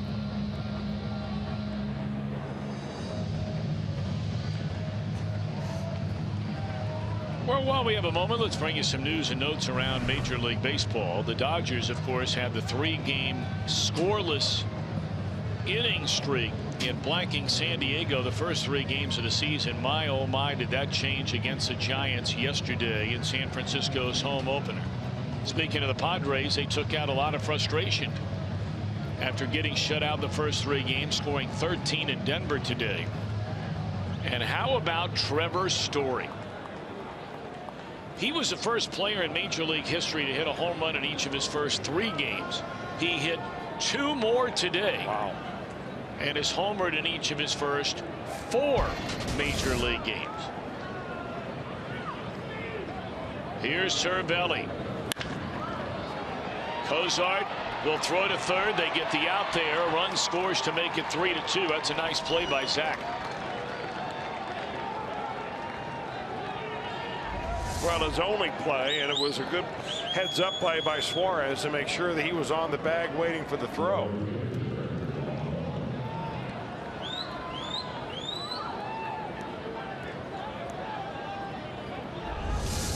Hey, Cozart still has pretty good range. I mean, he is one of the best defensive shortstops out there. And of course, everybody's going to wonder, how do you react laterally after you undergo major knee surgery? Had an ACL injury last year. He says he doesn't feel any problem at all. Still wears a brace, but that's a good test right there on a play that makes him go way to his right. Simon has had his way with Polanco and needs to do so one more time. He struck him out swinging each of his first 2 times up.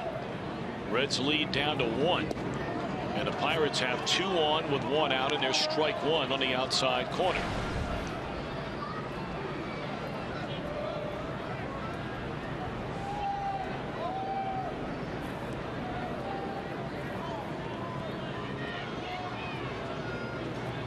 Going to look at how the fans see it, just to the first base side of home.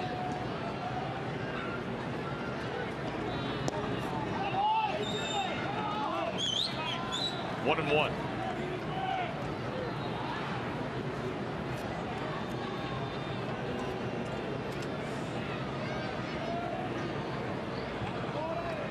Pirates have already left 6 runners on base through the first 4 innings. They have Marte, who runs very well at second. Cervelli on at first. 1 run home.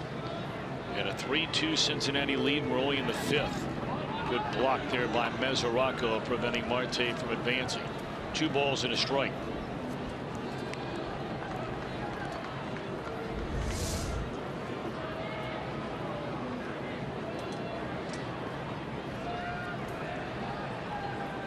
Textbook there by Mesoraco.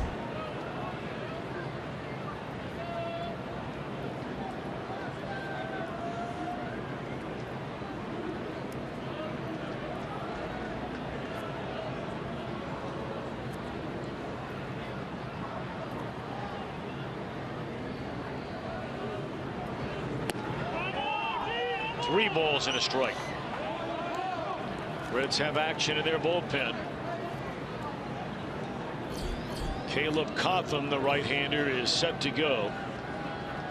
He's thrown enough pitches where if they need him, he's ready.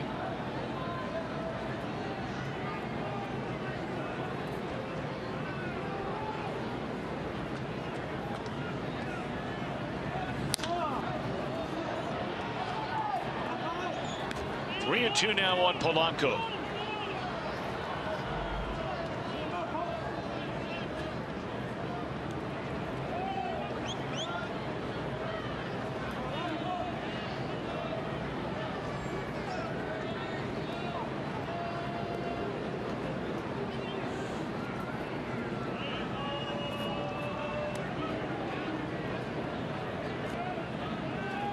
We have Marte out at second base. Cervelli over at first. 1 out.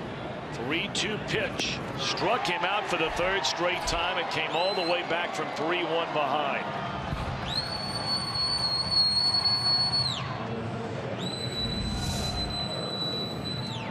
Well, he has fallen for that same pitch 3 times in a row, and the result has been exactly the same. 1 year of service time. The Pirates have given him an extension of about $35 million.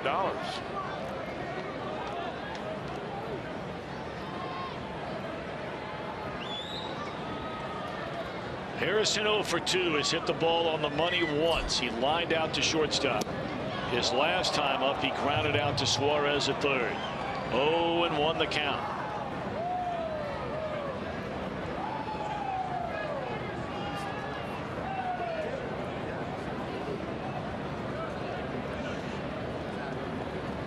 Shot of Polanco looks like he's dreaming of sunnier days in the Dominican. Ground ball down to third, and Suarez another error, and they're going to try and get the out, and they got him. What an unbelievable play by Zach Cozart. Went over, backing up Suarez, and overrunning the bag is Marte. And Cozart is able to dive and tag him out before he got to third. The Reds catch a huge break, really make their own break there. Great work by Cozart, and the Reds still lead 3-2.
Continues tomorrow afternoon. Game 2 of this series. Reds Live will get underway starting at 12:30 with Brian Giesenslaw and Jeff Pecoro.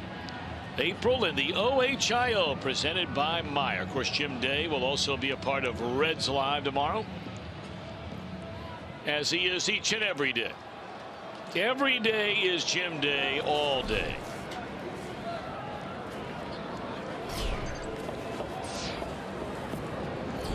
Well, that was a rough top of the 5th inning for Eugenio Suarez. His first error of the inning led to the Pirates' run. They just scored in that 5th without the benefit of a base hit. Had an error, a walk, hit batter. That one took a funny hop, but look at Mercer. That's a nice play. Took a funny hop over the head of Freese, and Mercer was there to back him up.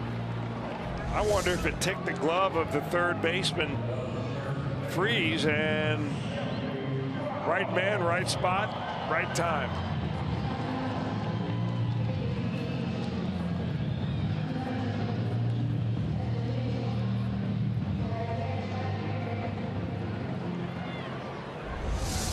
Well, it's certainly not been pretty on either side. We're in the bottom of the 5th. Reds have committed 3 errors. The Pirates have committed 1. Liriano on the mound has walked 4 batters. He's hit a batter.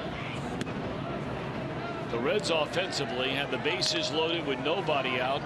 They had the bases loaded with 1 out. And in those 2 innings, they came away with just 1 run.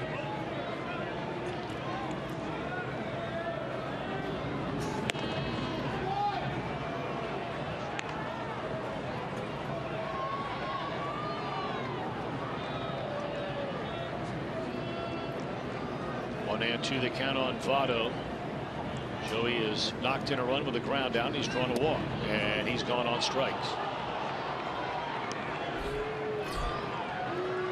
If a Red hits a Toyota sign with a home run during our game tonight, Amanda Lucking from Fairfield, Ohio, will win that beautiful new Tundra we have on display every day at the ballpark. You can register for your chance to win. Just stop by your Cincinnati and or Northern Kentucky Toyota dealers. 2 up, 2 down for Liriano. He had a 1-2-3 inning. In fact, the only 1-2-3 inning by either pitcher tonight back in the second. 2/3 of the way home here. 3 strikeouts for Liriano to go with those 4 walks and a hit batter. And Brandon has his second hit of the afternoon of the night. Been a perfect night for Phillips after missing the last 2 games with a stomach virus. In fact, he wasn't even at the ballpark yesterday. They sent him home the night before the game. But he's homered, knocked in a run with a sac fly, and now a 2-out single. And he's wasted no time in doing it. Both the base hits he's had tonight, the homer and that one you just saw on the first pitch of the at bat.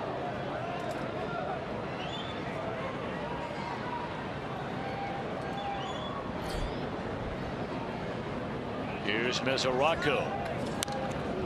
He tried to jump on a first pitch fastball, fouling it straight back. Devin has walked and bounced into a double play, ending the 3rd.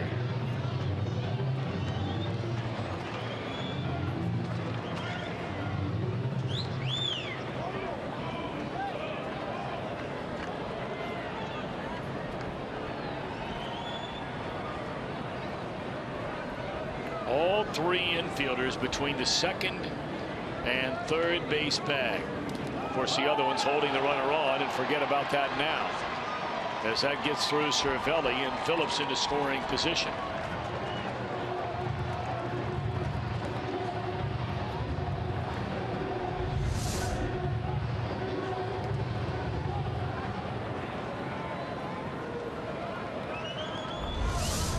Well, now with the runner Phillips at second base, Harrison, well, he's creeping further and further to his right now. Almost right behind the bag. 2-1 to Mesoraco.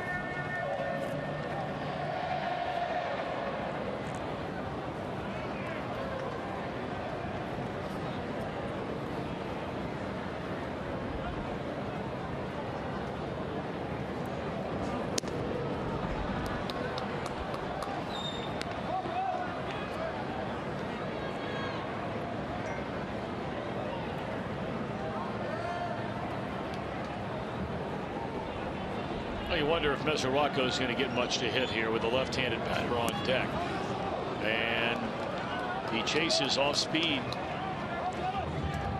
and went too far. Not only with a left-hander on bat, but on deck, Tom, but he's the one guy in his lineup that has really had good success against Liriano. Liriano knows that, and that's why he keeps trying to backdoor him with that slider. He doesn't really even want Mesoraco to swing the bat.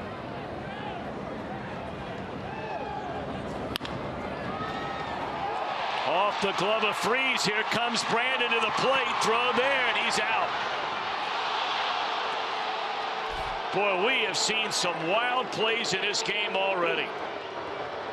The last half inning ended with a shortstop on a play just like this, a ricochet, tagging a runner out at third. Now a ricochet, shortstop throws a runner out at the plate. Still a 3-2 Reds lead.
Hey, Reds fans, if you can't watch the games on TV, you can now stream Reds games live on your mobile device. Just go to your app store and download the free Fox Sports Go app. Log in and stream the Reds wherever you go. I'm Jim Day. We told you that Anthony DeSclafani was set to start on Sunday. That is, if he came through his simulated game okay. Well, the medical staff got together. He has an oblique injury, but they decided that it is not quite 100%. And an oblique injury can be a nasty one for a pitcher. If he injures it further, then we're talking about being out a month or so. So they're going to be on the extra cautious side. He will not make his start on Sunday. In fact, they will shut him down for a few days. He will not throw a bullpen session until the Reds go to Wrigley Field. So it's TBA as to Anthony DeSclafani's 2016 Reds debut. Brian Price says he will announce after tonight's game who will start on Sunday. All right, JD, thank you very much, buddy. Taking over now on the mound for the Reds, replacing Alfredo Simon, who threw 2 scoreless innings in his Reds debut on Wednesday. Is Caleb Cotham. You like the way he threw the ball in Arizona as well, Mr. Welsh? Yeah, he really had explosive life on his fastball, especially in the last game we saw. Pretty much fastball slider for Cotham, and young man that came over from the Yankees.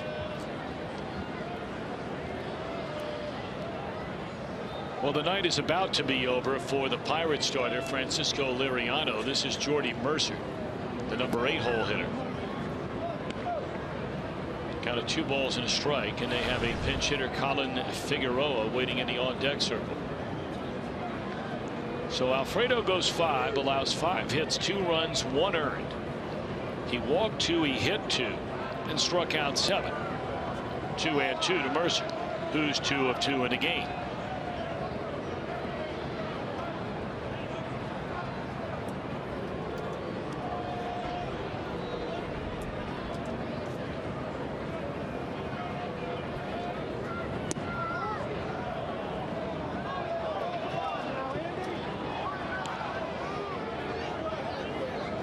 Well, a lot of crooked numbers in not only the line score, but the pitching line for both pitchers. That one didn't miss by much. Mercer was headed back to the dugout.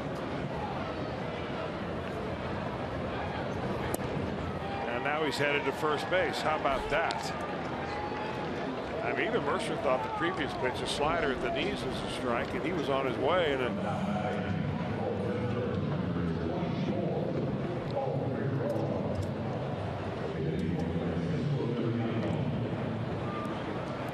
been on 3 times. Liriano goes 5 innings, allows 5 hits, 3 runs all earned. He walked 4, he hit a batter and struck out 3.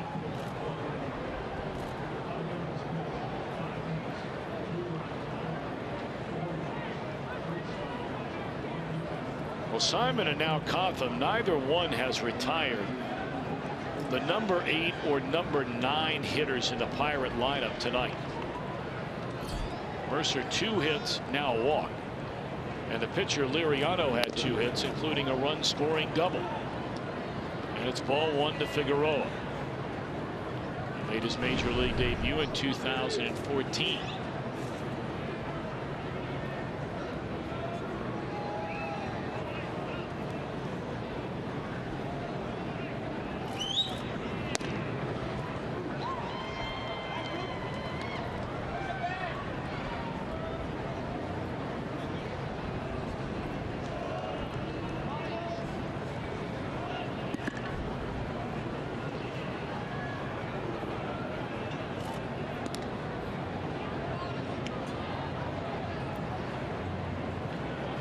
You tell me, Chris, is it harder to pitch on a night this cold? Because it's cold. I think it's harder probably to play in the field. The only guy out there moving around and trying to keep warm is the pitcher. Suarez runs down that jam shot, pop up in foul ground for the first out of the inning. Because you know, you look at the pitching line for these 2 pitchers tonight. You know, they combined it to walk 6. They combined to hit 3 batters.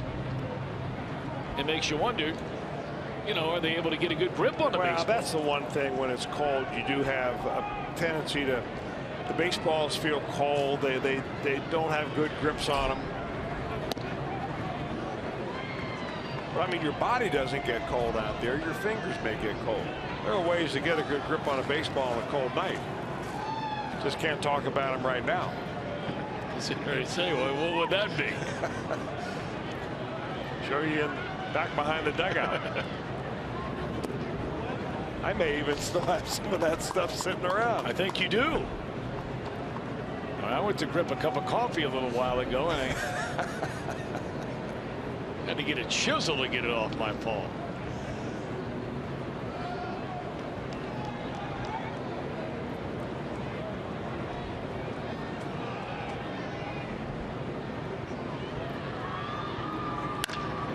Back to the mound. Cotham, good throw to Kozar. And that starts it and ends it on the relay to Votto. Nice work by Cotham after a leadoff walk. Reds will bat in the 6th, leading by a run.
Great value this season. You know what I'm talking about. It's a Kroger meal deal. Check concession stands around the ballpark when you come down here. It includes a hot dog, a bag of chips, a 16-ounce Coke, and during this homestand, goodness knows and combos. So make sure you get your Kroger meal deal. You get all of that for $9. So don't let somebody tell you got to come to Great American Ballpark and it's going to cost you, $100 to eat for a family of 4. It's not. That's just not right. Kroger meal deal is $9.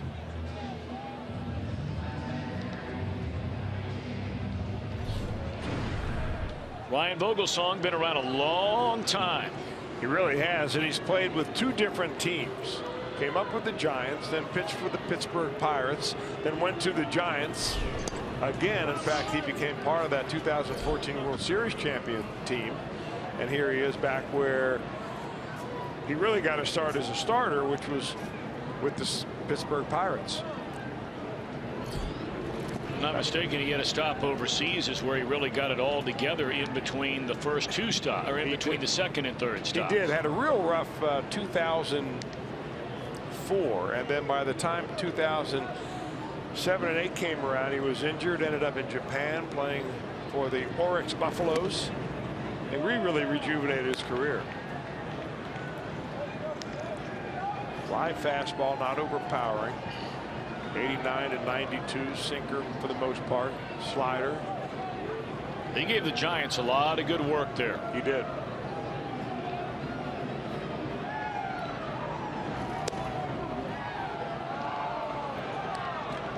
Well, the bullpen for the Pittsburgh Pirates is one of the areas where they think it is their strength.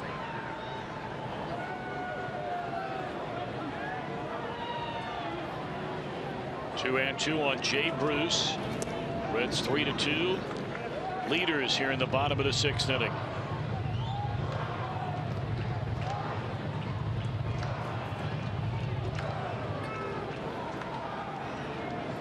Well, not only is that bullpen a strength going into this season, really when this entire Pirates franchise got it turned around 3 years ago, a big reason why was because of the bullpen. Boy, that left side has been a house of cards so far tonight.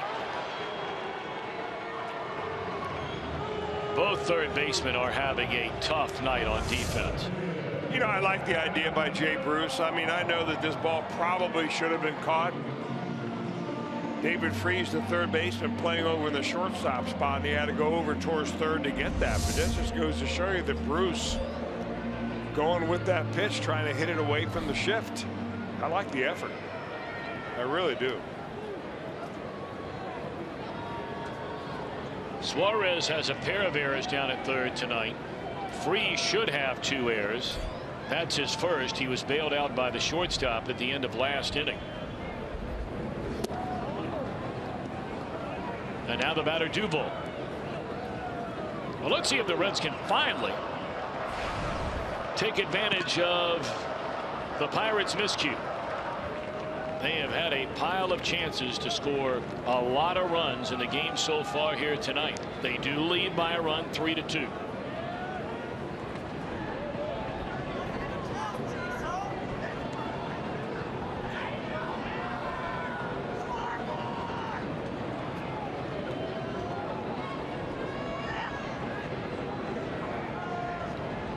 Pacheco stands in the on-deck circle.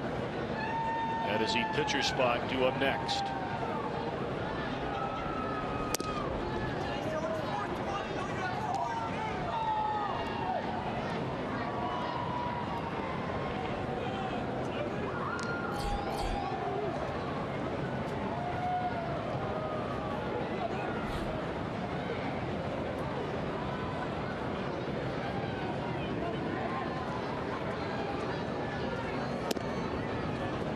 Two balls and a strike on Adam Duvall. Well, Vogelsong and Duvall were teammates on that 2014 Giants World Series team.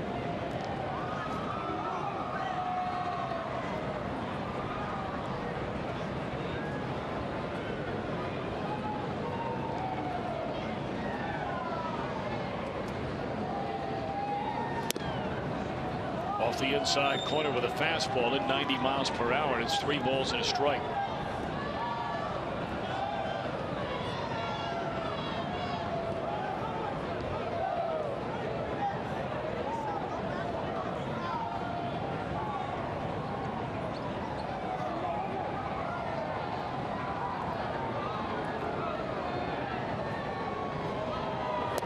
There's ball 4. So an error and a walk, and the Reds have the first 2 on. And Pacheco coming up.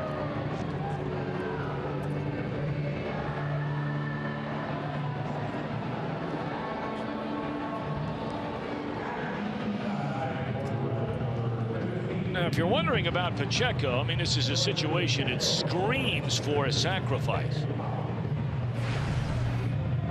He has 3 in his major league career, has not had one since 2014. In fact, he hasn't had one in the minor leagues since 2012.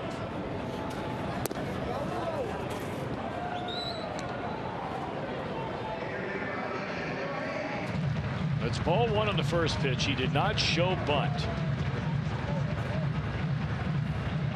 Doesn't mean Brian Price won't change it up here, although the Pirates don't appear defensively to believe that he'll be asked to bunt. He could bunt down a third base line at this point for a hit where Freese is playing. 2-0. Are you surprised the Reds are not sacrificing in a 1-run game in the bottom of the 6th inning? Yeah, at this point in the ball game, I am. I mean, early in the ball game, you're playing for a big inning. I think at this point, especially as strong as that Pirate bullpen has shown itself to be, every run is very important right now.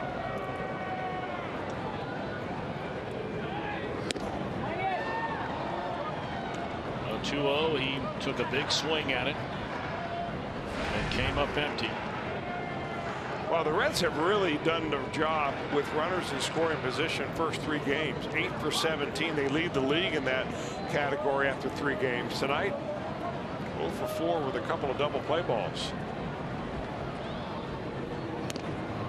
I think everybody in the building is stunned the Reds were not sacrificing in this situation. I asked you, you were. I certainly feel the same way. I mean, first and second, nobody out. Now, we realize Billy Hamilton is on the on-deck circle. And Hamilton is certainly not known as a run producer in any form or fashion.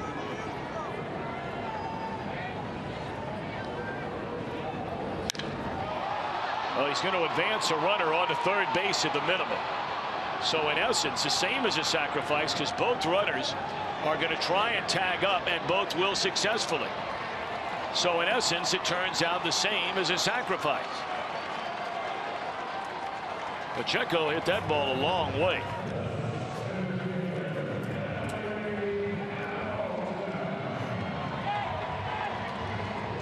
That's turning nothing into something right there. It did not look very good when he swung and missed the 2 high fastballs, and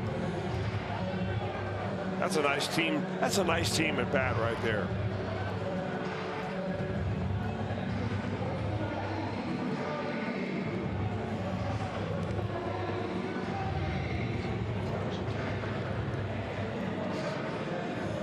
Well, naturally, the Pirates, down by a run here in the 6th inning, are going to bring the infield in.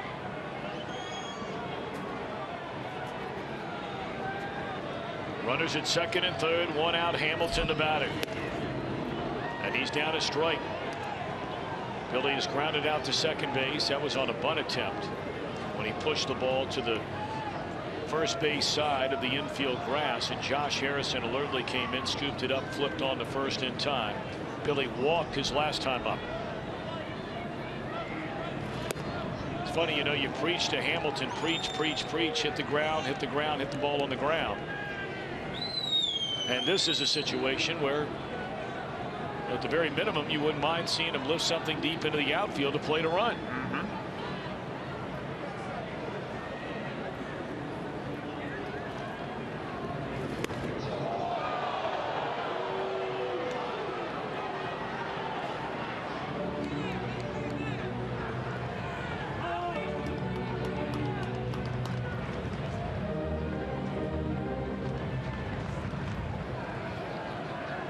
Bruce reached on an error. He's at third. Duvall walked. He's at second base. And now the 2-1 to Hamilton. Base hit left field. 1 run scores. They're going to hold the backup runner. And Billy Hamilton delivers with his first hit of the year, and he knocks in a run to make it 4-2. Well, I'm happy for Billy, and especially so because it came from the left side. He struggled a lot last year hitting left-handed. This time he slices it right between the third baseman and the shortstop. Picks up an RBI, and that's a big run.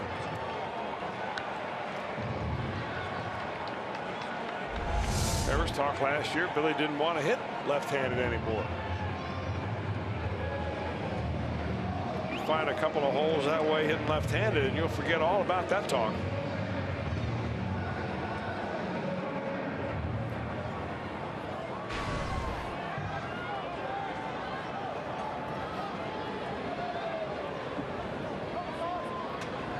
Now Cozart, runners on the corners, and you got to believe Hamilton is not long for first base.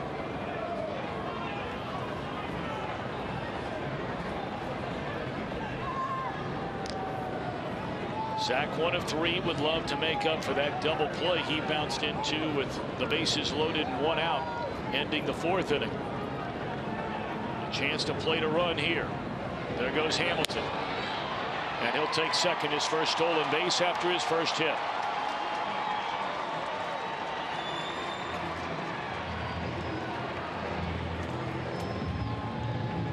Done most of his damage against these Pittsburgh Pirates in short order.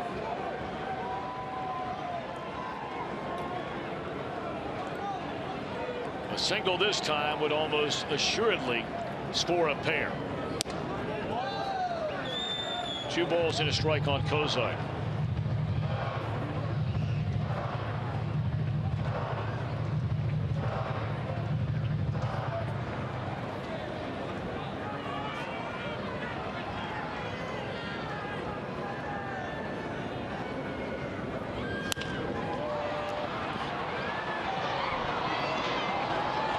the rundown, Duvall. And he is tagged out by the shortstop Mercer. Hamilton advances on to third. A fielder's choice by Cozart.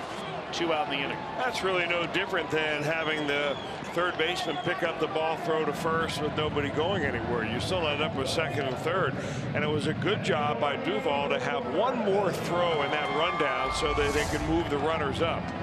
Watch the rundown again right here. Duvall's probably going on contact. It goes right to the third baseman. There's one throw. Now you see Hamilton thinking about, when am I going to get to third base? And as soon as that throw right there was made, Duvall was able to extract one extra play out of that rundown and move all the runners up. That's a little thing, but it's a big thing, if that makes sense. Straight up in the air by Suarez, and this should end the inning.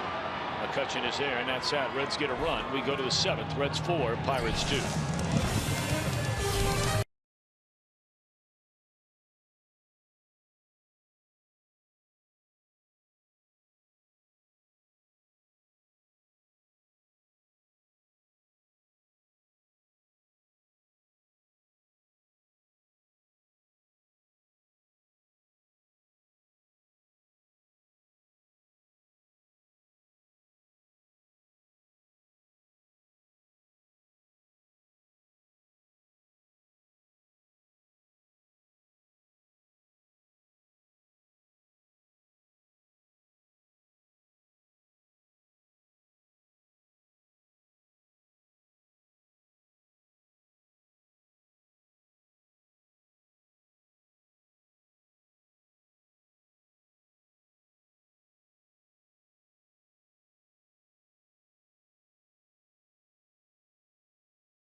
Be reproduced or retransmitted in any form, and the accounts and descriptions of this game may not be disseminated without the express written consent of the Cincinnati Reds. I'd like to remind you that tomorrow NASCAR goes under the lights in a Lone Star State. The first night race of the year, Sprint Cup Racing, sponsored by KFC at 7 p.m. Eastern, is on Fox. Or as always, you can watch it live on Fox Sports Go. Well, alongside Chris Welsh, Jim Day, our producer Josh Hall, our director Roy Alfers, and our entire Fox Sports Ohio crew. Welcome back to a very cold night in Cincinnati's Great American Ballpark. The executive producer of Fox Sports Ohio, Tom Farmer. Our coordinating producer is Bob Pennell.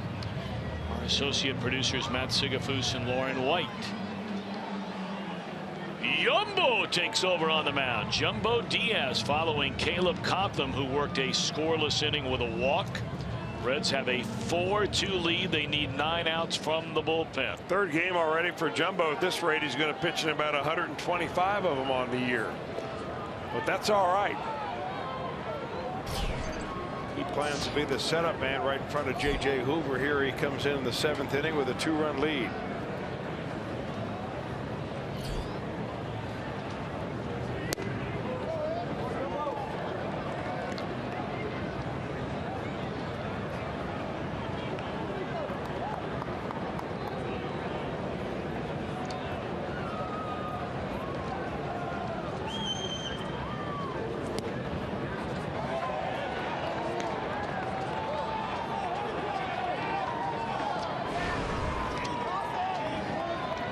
On Andrew McCutchen.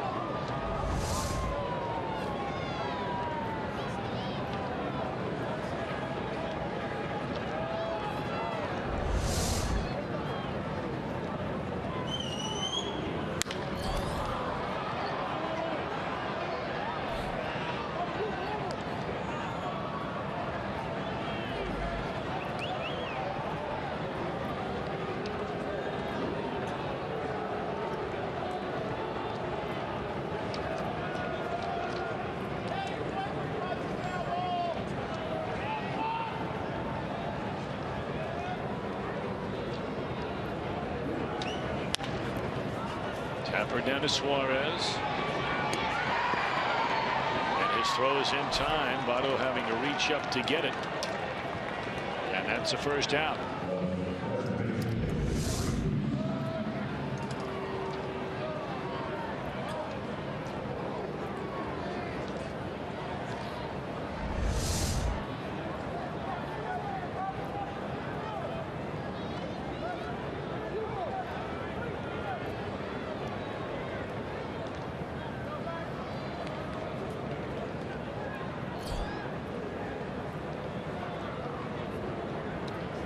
So one away in the inning, and here's the third baseman, David Freese.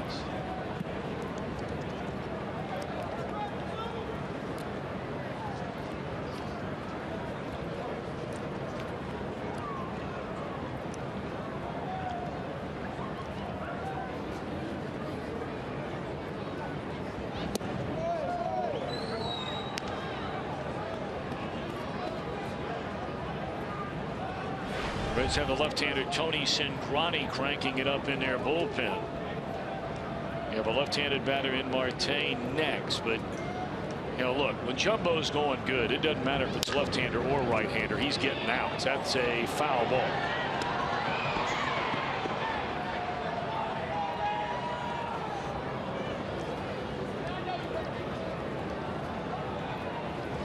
Well, you're exactly right about that, because he throws a fastball close to 100 miles an hour when he's on. Regularly pitches anywhere from 95 to 98. He's got that little changeup that he throws, but primarily it's fastball slider, especially when he faces a right-handed hitter.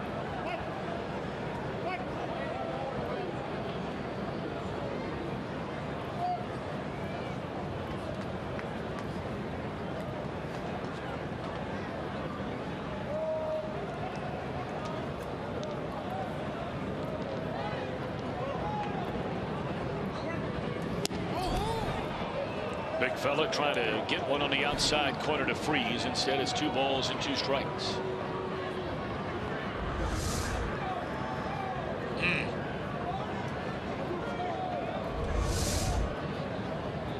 Reds 4 runs, 6 hits. They've left 7. Pirates 2 runs, 5 hits. They've stranded 8. Teams have combined for 5 errors in the game tonight, and a pile of walks and hit batters.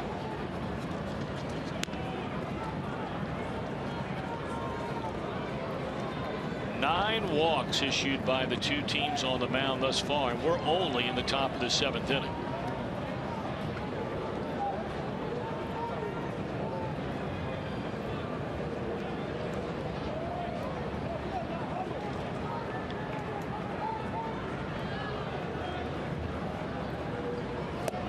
Got him swinging for the second out.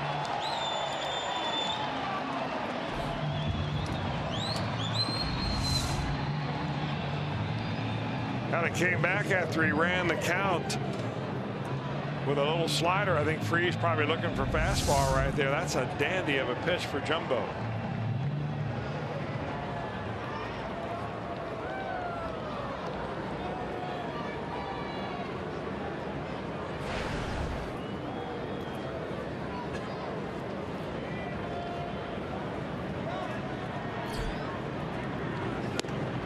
Swing and a miss by Starling Marte.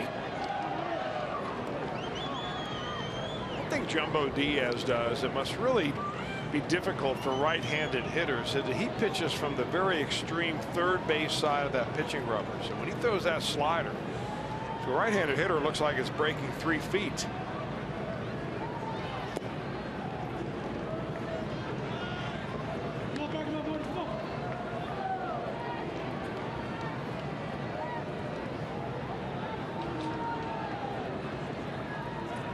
One ball and 1 strike on the Pirate left fielder Starling Marte.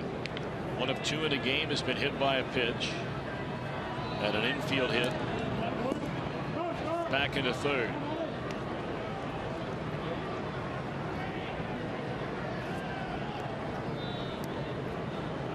The hardest hit ball all night long by a Pirate is by far off the bat of Francisco Liriano.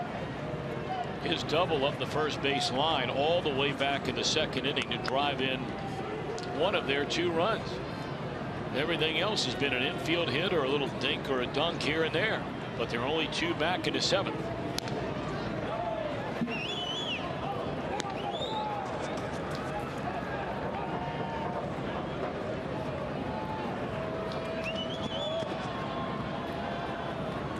Jumbo now trying to put Marte away in a 1-2-3 7th inning. Yeah, based on the swing that he had on that last pitch, it might not be a bad idea to go right back out there again.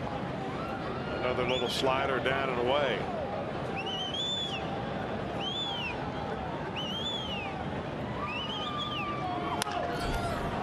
Back over the mound. Phillips is there. And Marte runs too well. That's an infield hit. His 2nd infield hit tonight.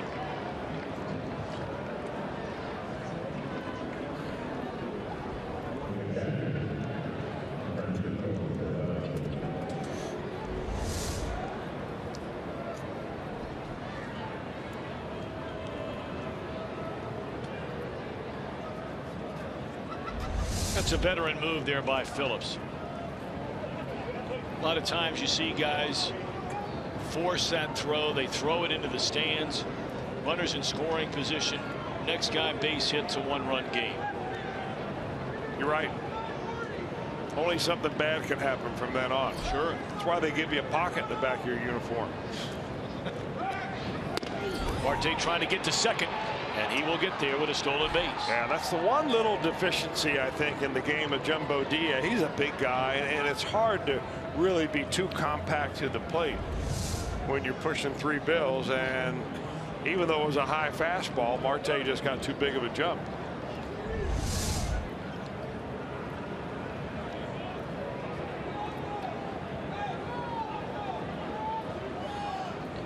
One and 0 on Cervelli with 2 away. Fastball up and away. 2 balls and no strikes. Well, we told you Cingrani's getting ready in the bullpen. The Reds clearly would prefer that Diaz end this inning right here and right now and save Cingrani for the next inning. Now his spot's not due up in the batting order, so if you got to bring him next, you bring him in next. But you cannot walk Cervelli. And it's 3 balls and no strikes. But you also have to understand that Cervelli's probably green lighting it right here. In a 2-run ball game, 3-0, you throw him a cookie down the middle, and he's going to be able to go ahead and let it loose.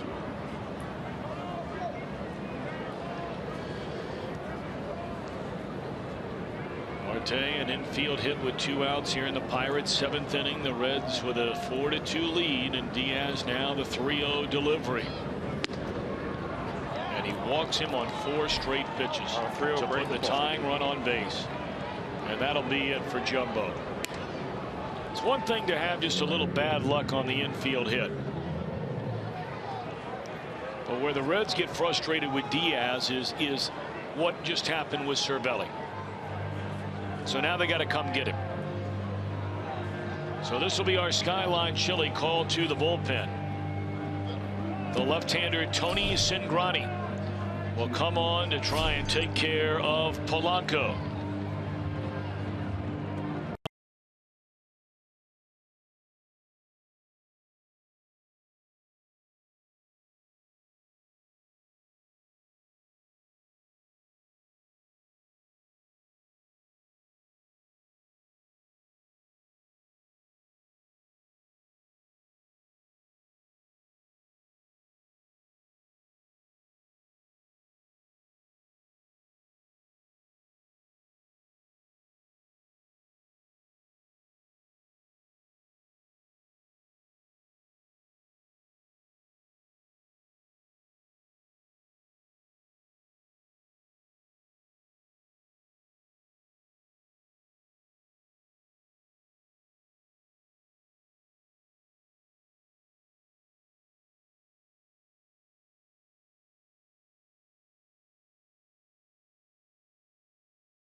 Fox Sports Ohio, you know the drill. We bring you Reds Live. Brought to you by Performance Kings Honda. We'll break it all down. Jim Day, Jeff Pecoro, and company.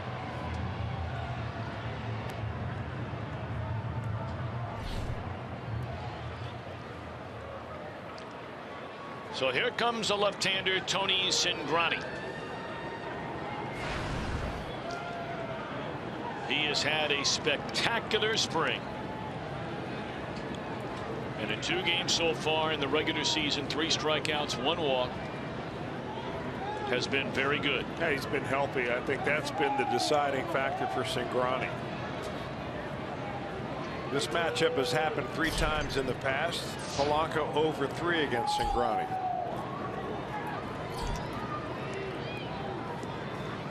Reds lead 4-2, but the Pirates have runners at first and second base. Both reaching after the first 2 were retired in this 7th by Jumbo Diaz. An infield hit and a walk. Slider sweeps away from the left-handed batting Polanco, who struck out 3 times. Each of his 3 plate appearances tonight against Alfredo Simon.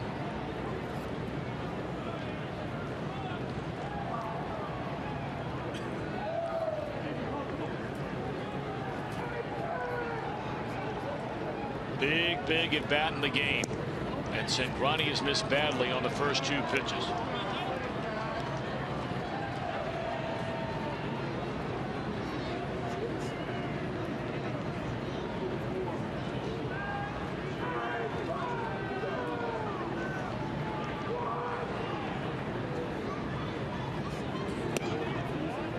Three balls and no strikes.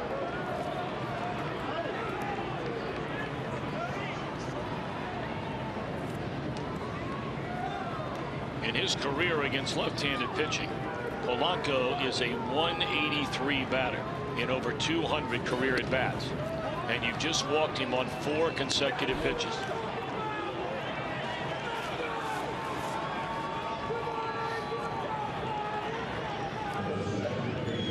We talked about it the other day. Brian Price, and again, every manager and every pitching coach is going to say it, and they have said it for the last 120 years. But Brian Price, if he said it 1 time in spring training, he said it 100 times in spring training. Maybe more than ever this year with this Reds team in rebuilding, he's not going to watch pitchers who walk batters. Well, if you're Josh Harrison, though, the good idea would be take a look at this first pitch and let it rip if you like it, because he's probably going to come right in there with a fastball, and he did. Harrison may have thought that was a little bit low. After a guy just walked the bases loaded on 4 pitches, you're thinking he's just going to try to get ahead of me here.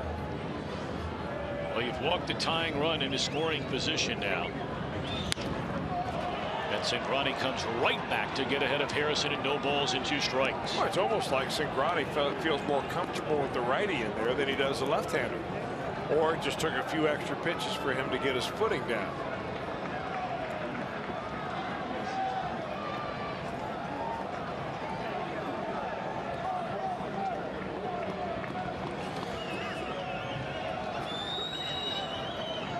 Cingrani okays his sign with Mesoraco. Bases loaded, 2 away. Off the inside corner, not by much. Fastball at 94 miles per hour.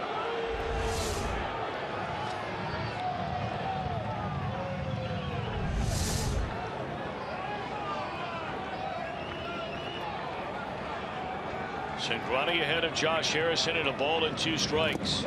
Got him swinging to end the inning. So Cingrani walks a batter, but with the bases loaded, he fans Harrison to end the inning. They stand and stretch in Cincinnati.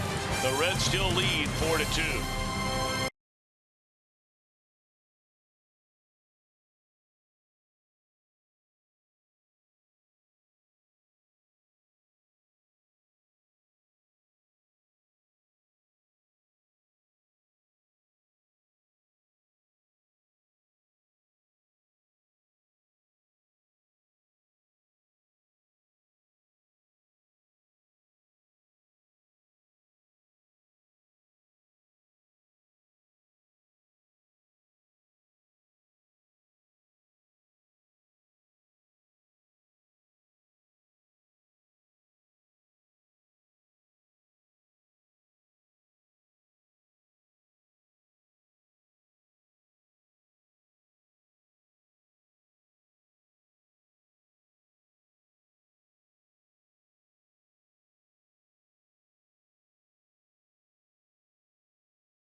We have our first ever Kids Opening Day presented by Frisch's Big Boy. That's this Sunday. Come on down early. Bring the kiddos along. We got the big pregame kids block party, interactive games, a red carpet featuring mascots and more. Don't forget all kids 14 and younger. Get this good-looking Reds cap. Take a look at this thing. Thanks to Frisch's Big Boy. This thing is sweet. Jim Day was showing this off the other day. Got the red and the white going. Now, Jim tells me I have young kids at home, but I guess my kids haven't caught that fever of where you want the flat bill, you know, rather than bending it like we've always done since we were little kids. Are you allowing them to have the flat bill if they wanted to do it? Probably not. Okay. No, I mean, I don't care, but I mean, you know, they tend to bend it up a little bit. But these are nice looking hats, right? Yeah, they are. Really nice. That may not fit Jim Day's head, but I'm thinking go on your head. I tell you what, Jim Day looked good in that thing. When I asked him to try it on, I called him out right on the spot. Reds bat here in the last of the 7th inning. Both of these teams have started this season 3-0. Pirates swept the Cardinals in Pittsburgh. The Reds right here in Cincinnati swept the Phillies 3 in a row. Votto lifts one to straightaway center field. McCutchen will get there. And a very quiet start for Votto here to 2016. He is 0 for 3 tonight and 2 of 15 on the year. He does have an RBI tonight.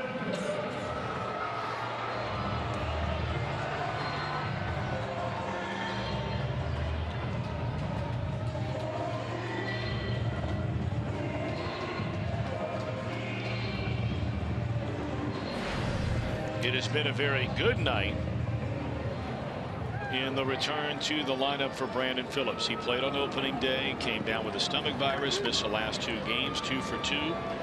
Homered his first time up to straightaway center. He's knocked in half the Reds' runs tonight. This is our Volkswagen drive of the game in the very first inning, very first pitch to the berm in center.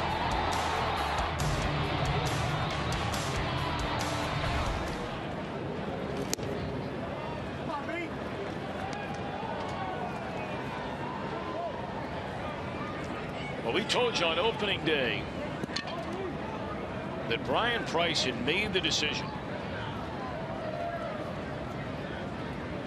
that his 8th inning guy this season from the right side was going to be a pitcher that the Reds picked up the final week of spring training. That was the state of the Reds bullpen in Arizona a week away from opening day. I mean, outside of Cinbrani and Hoover, there were guys that would have good games. As Brandon is out of there on strikes, there would be good guys that had good games. Or it's 2 strikes and he at bat, I beg your pardon. But as far as any kind of consistency is concerned, not a single pitcher was getting guys out with any regularity. So Ross Ohlendorf comes over, and he's the guy that's going to pitch in the 8th inning. I think it says 2 things. One, Brian Price looking for somebody who's going to get somebody out, and then maybe bring in Ohlendorf to light a fire under some of these other guys. What you see now is subject to change, and I mean in a big way. As soon as you start getting some of these pitchers who are projected to be in the starting rotation off the disabled list, there will be some moves out of the rotation. That way they may go to the bullpen. Homer Bailey and John Lamb on the comeback trail, both pitching in simulated games out in Arizona yesterday. There's a swing and a foul ball back. We talked about John Moscott throwing in a game. He is very close to returning. And with the news before the game today is reported by Jim Day about Anthony DeSclafani, who now will not pitch this Sunday, the Reds have to find someone who will.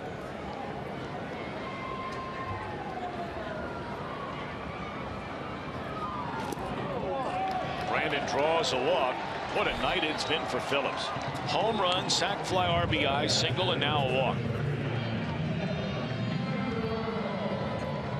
You know, you brought up Phillips and the kind of shape he is in.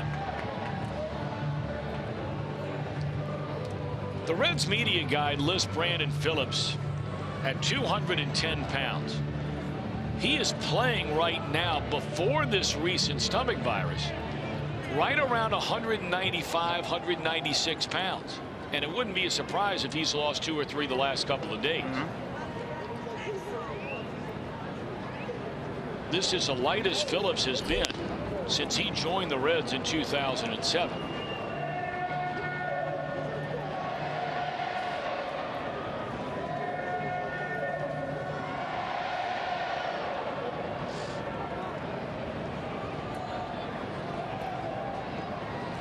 Brandon stunned all of us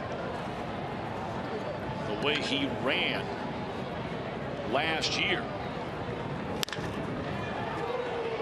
Freeze backs up on it, and his throw is in time. Phillips in a scoring position, 2 away. Well, I thought for a moment Mesoraco had a chance to outrun that throw by David Freese. He's got kind of a real funny looking delivery. I don't remember him throwing like that when he was a member of the Cardinals.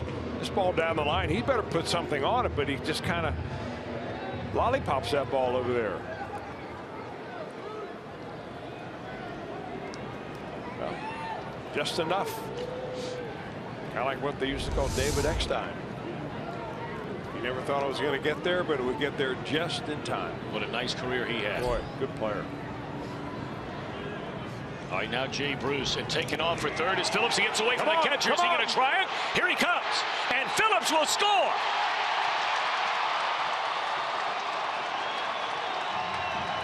He had 23 stolen bases a year ago. He takes off here, the first pitch to Bruce, and easily scores from second base to make it 5-2.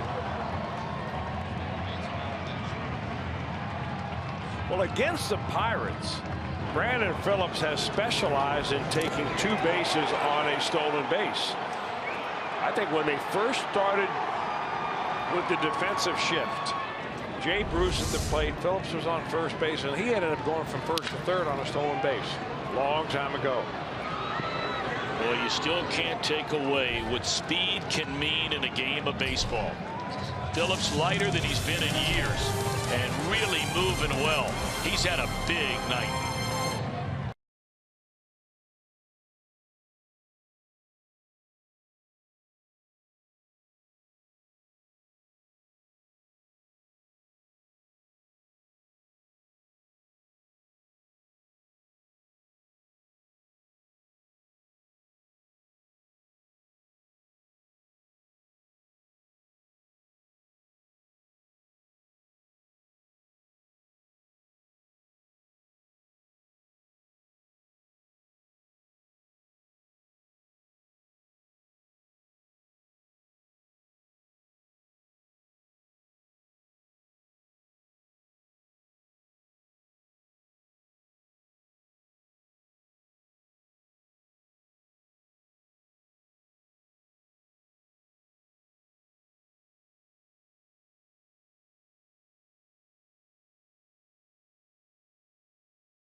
Reds scored twice in the first inning. First time back after missing the last 2 games with a stomach problem. Phillips homered in that first inning. Pirates got on the board the next half inning on a double by the pitcher Liriano, who already has 3 hits this year and 2 runs batted in. Reds had a 3-2 lead until Billy Hamilton made it a 2-run spread with a base hit into left field, plating Jay Bruce. Reds would tack on another run against Ryan Vogelsong, who gives up 2 unearned in his 2 innings of work. That came into 7th. So here we go in the 8th. And the one-time Pittsburgh Pirate, Ross Ohlendorf, takes over on the mound for the Reds. Yeah, Ross actually had started 64 games for the Pirates between 2008 and 2011. Yeah, he wasn't around for the good times. No.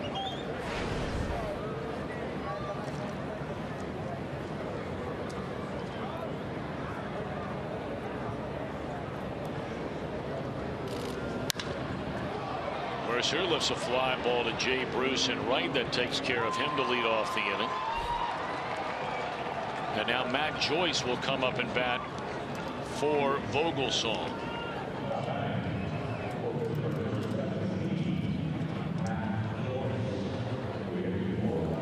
Oh, Chris, you made a great point, and it is going to be so interesting to watch with all of these talented young pitchers if they can get healthy.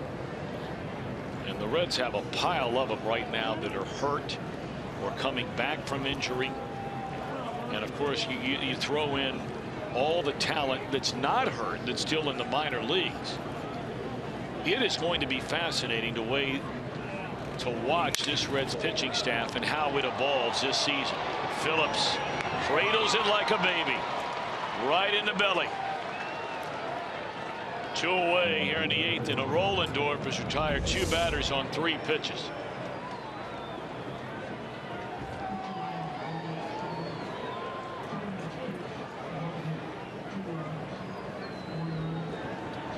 How's that feel after the stomach flu? A lot better than dropping it.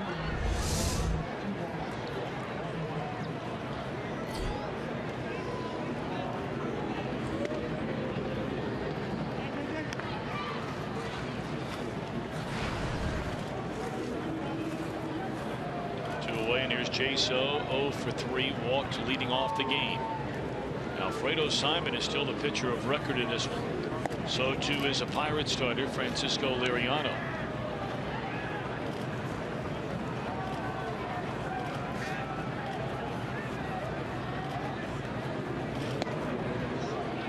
That's an old-fashioned delivery that Ross Ollendorf gives you. But not only that, watch when he separates his hands. His ball remains in the glove. You rarely see that anymore.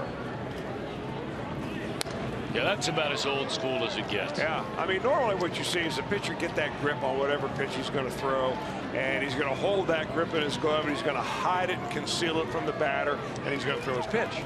But Ollendorf keeps that ball in his glove, and while he swings his right arm back, it's without the baseball. And then as he's getting ready to go to the plate, that's when he gets that re-grip. Now here he works out of the stretch, and he goes to that and hits a batter on a 2-2 pitch. That was right out of Johnny Cueto's playbook.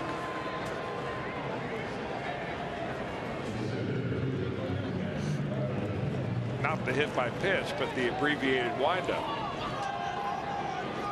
The guy's been around as long as Ollendorf. He retired the first 2 batters in the inning. Only a 3-run lead, and now you're starting to get into the very teeth of this Pirate batting order. I mean, guys that can make it a 1-run game with 1 crack of the bat. Good breaking ball there on McCutchen. 0 for 4, reached on an error in the 5th inning and has scored a run.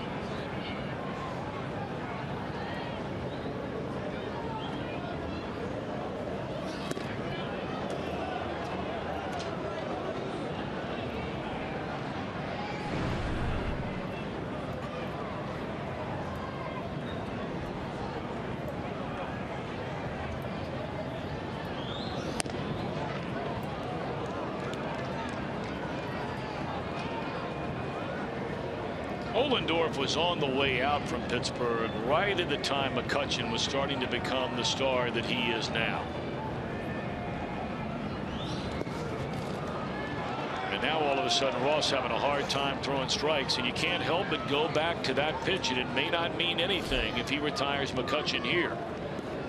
But he retired the first 2 batters in this inning working out of his regular windup, and all of a sudden he changes it up, goes to a stretch, almost like a quick pitch, hits a batter, and now has fallen behind McCutchen 3-1, and he's a ball away from bringing the tying run to the plate. You make McCutchen put the ball in play right here.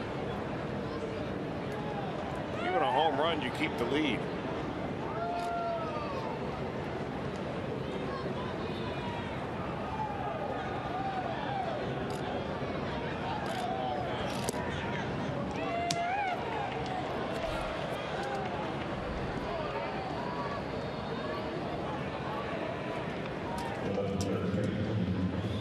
A hit batter and a walk after retiring the first 2 in the inning. And here comes Freese.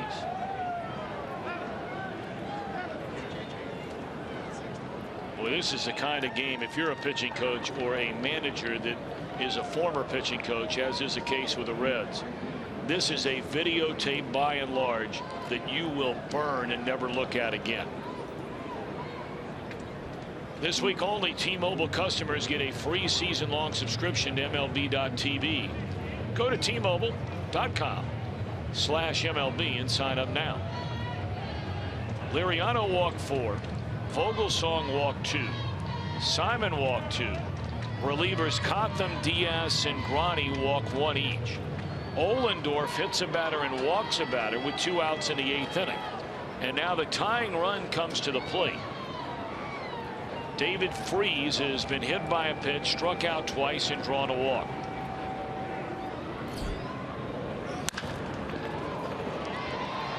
Phillips able to at least get his glove on it. Tries to get the force out and flips it back to the infield. He saves a run for the time being. And the Pirates have him loaded. That'll be an infield hit for Freese. Great effort here by Phillips. Boy, I thought it was going to be another one of those miracle plays by Brandon and Zach Cozart. And it nearly was. Just the Cesta flip job by Brandon, just a little bit offline. Well, the Reds have J.J. Hoover ready in their bullpen. And it looks like Brian Price is debating going to get Ohlendorf right now.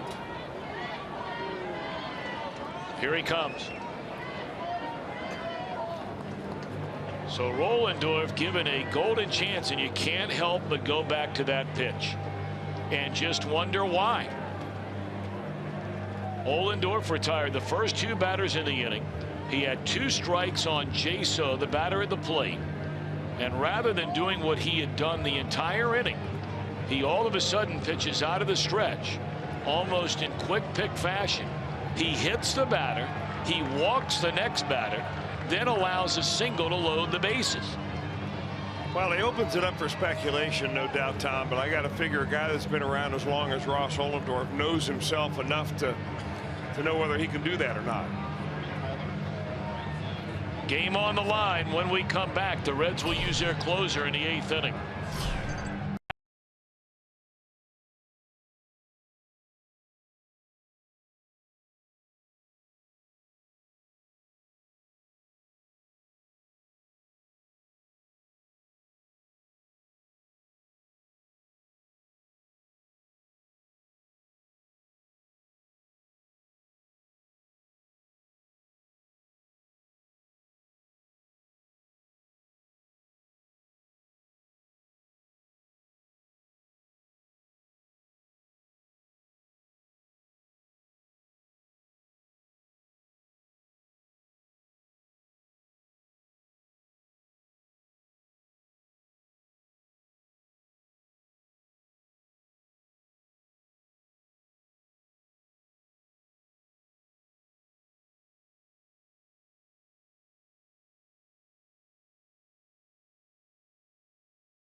The Pirates with 2 outs have loaded the bases, so they have the tying run at first, the go-ahead run at the plate.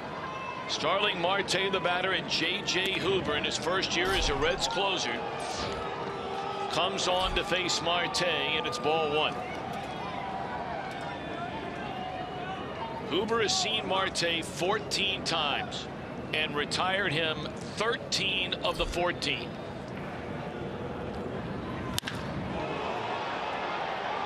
In the air, deep left center field. Can you believe this? A grand slam, and the Pirates have a 6-5 lead. 2 outs, nobody on. Hit, batter, walk, hit, grand slam.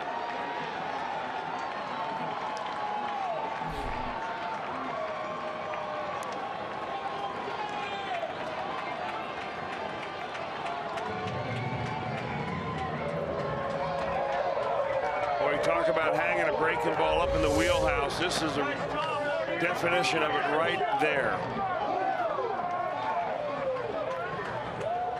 Ironically, you mentioned the matchup numbers between Marte and J.J. Hoover. Marte has faced J.J. Hoover more than J.J. has faced any other hitter in baseball. And finally, something to celebrate.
That is a first career grand slam for Starling Marte. Boy, what a time to get it. With your team down by 3 in the top of the 8th inning.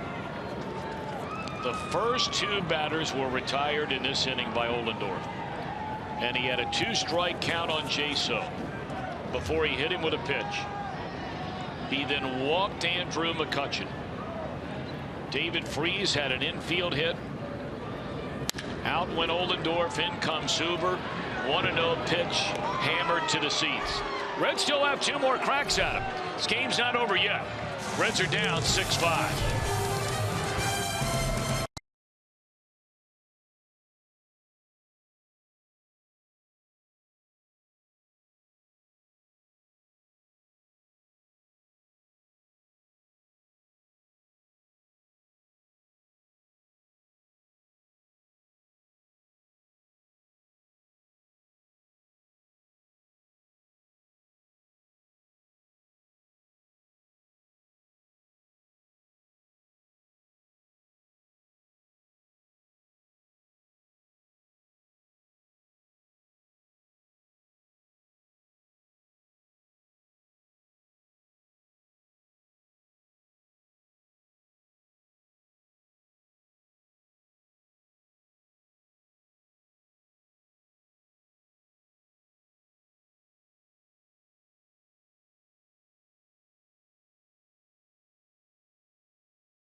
Sports Ohio brought to you by Toyota. For over 30 offers, visit viatoyota.com. Toyota.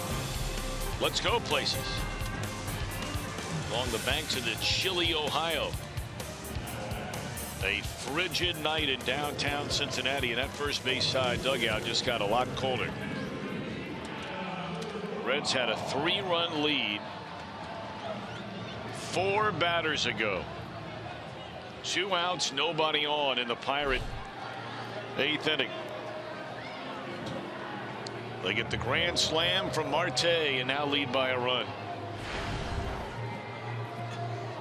Rodriguez takes over at first base, and now it's Neftali Feliz, a one-time heralded hurler in the Texas Rangers organization. He fooled around with him being a closer and a starter and all that kind of thing. Ended up blowing out his arm. He's been pitching the 8th inning in 2 of their 3 games so far this year, now a 3rd. He has had as many as 40 saves in a year, so they've got experience down there in their bullpen for the last couple of innings of a contest. All right, let's see if the Reds now can do what they've done twice already this season, and that's come from behind late to win a game. They've won 2 games of the first 3 this season in their final at bat. They trail 6-5 here in the last of the 8th inning. Duvall to start it. Will be followed by Tyler Holt and then Billy Hamilton.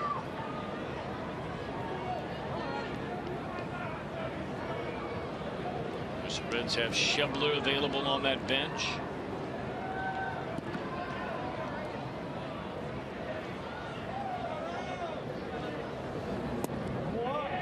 Here's another guy, Chris, a right-handed version, if you will, of Liriano, in that everything looks so enticing coming to the plate, but by the time it crosses a plate, it's no longer a strike. Yeah, I'm really wondering if maybe his arm is barking a little bit. I mean, he's known for a fastball that he throws up around 96 miles an hour. There it is. I mean, his first couple of breaking balls that he was flipping up there, and he's slowing his whole motion down. Any way you get a base runner here, it doesn't matter. Base hit, a walk, but you need one.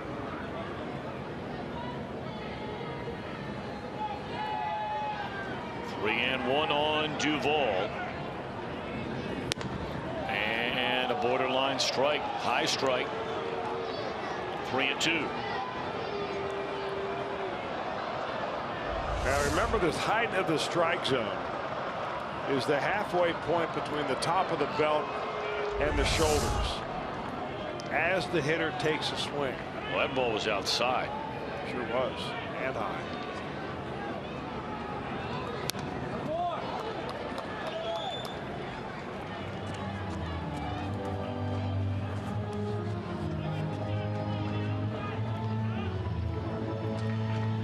This crowd is just stunned.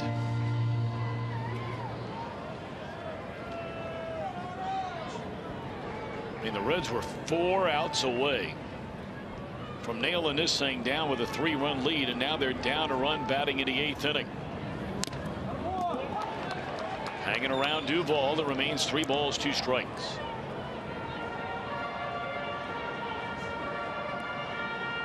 Tyler Holt just made himself a big fan.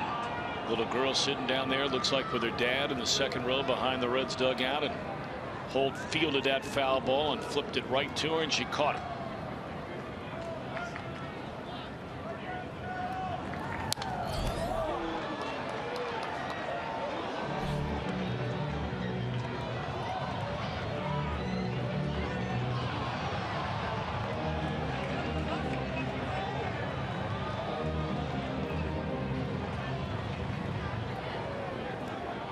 There she is. Check out that smile. Come on.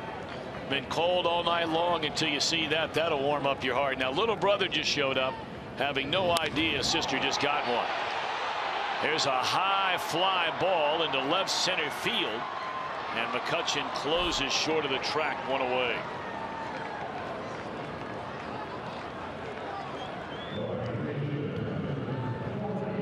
Little brother does not look happy.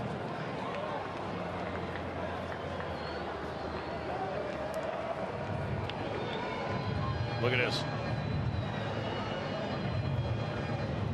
Now, do you think he's genuinely happy there for his sister for getting that ball? Knowing siblings, What do you think? I think he's going to have it out in the street playing catch with it tomorrow. No, she got it right back. Now Tyler Holt bats for the first time. Now, as a matter of fact, she's running away with it.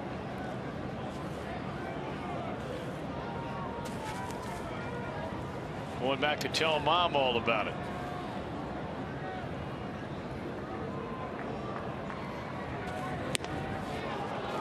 Oh, and 2 on Holt.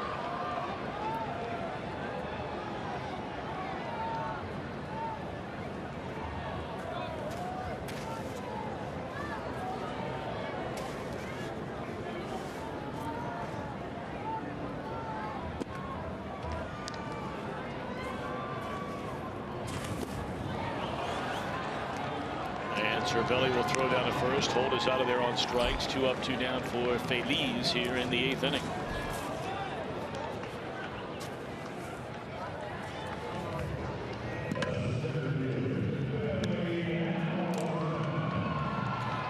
Pirates closer is still Mark Melancon.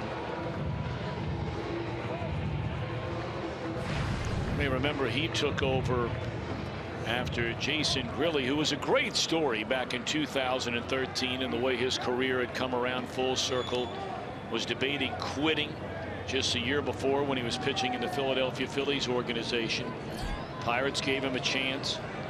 He became their closer a year later.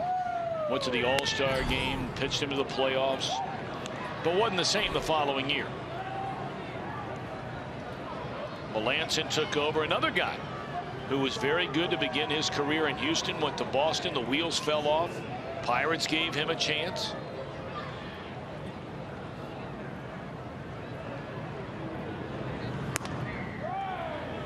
One and one on Hamilton.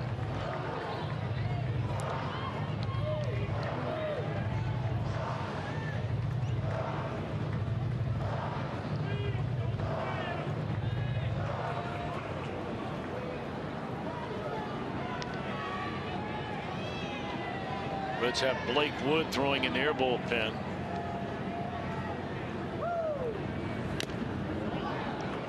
Foul tipped into the mid of Cervelli. 1 and 2 on Billy.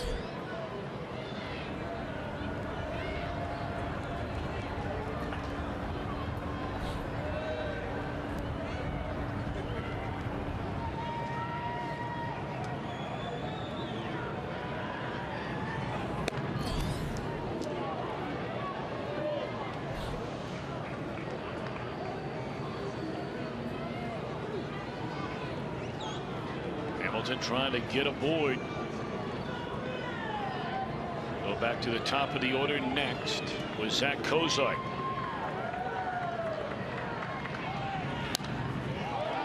Still 2 and 2.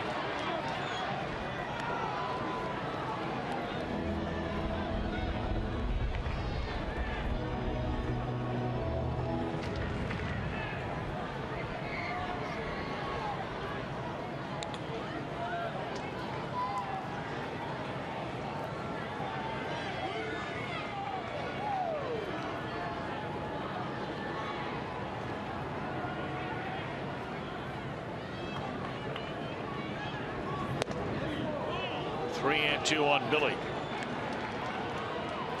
Cardinals in the 9th inning have vaulted into the lead 5-4 over Atlanta. Braves blew a 4-3 lead in that one late. Cubs and Diamondbacks underway out in Arizona. We go to the 9th after a 1-2-3/8 by Phillies. Pirates lead 6-5.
Reds Live on Fox Sports Ohio.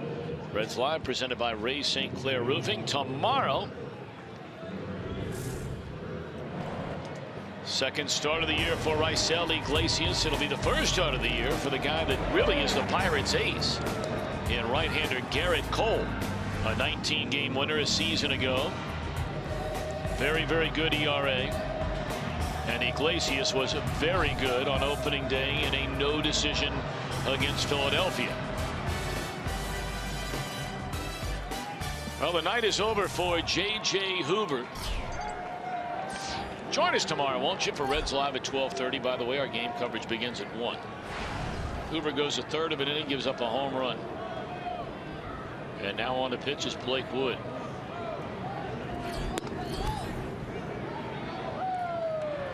If you're looking ahead to the Reds' bottom of the ninth, that'll be Mark Melancon on the mound for the Pirates.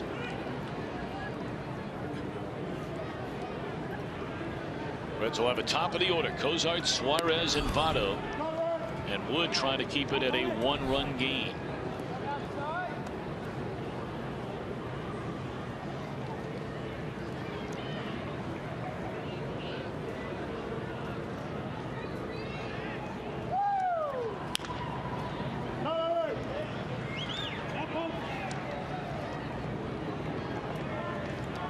Pittsburgh scoring 4 times with 2 outs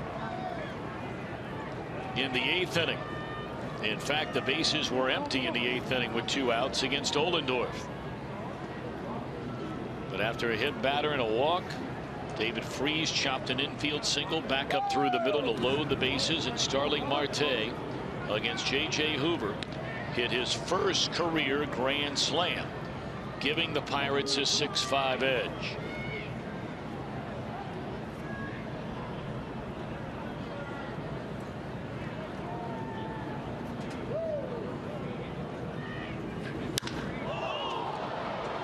Ball in the air to deep right center field. Hamilton will have room at the track.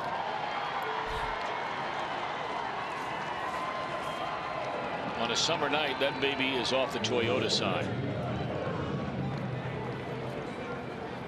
That ball was hit hard.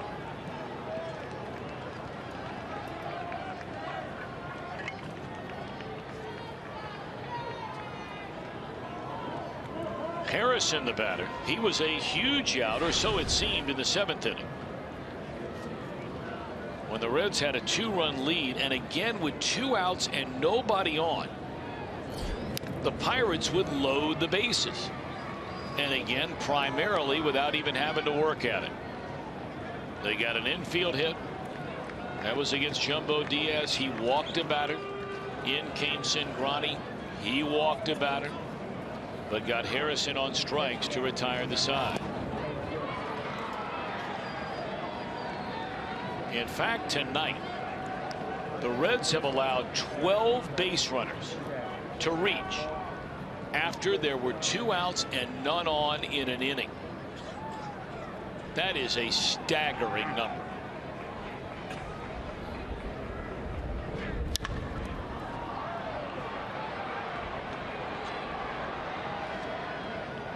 Fly ball center field for the 2nd out of the inning. Let you go to the 2nd inning, 2 outs, none on.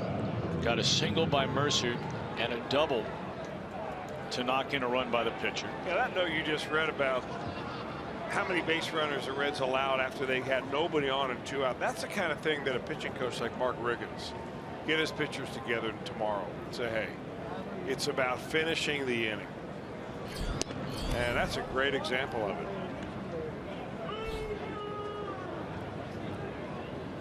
All 5 of the 6 runs scored by the Pirates in the game tonight, in fact, have come with 2 outs and nobody on. The only inning they scored where the a batter reached base without there being 2 outs in the inning was in the 5th. And that was only because of an error.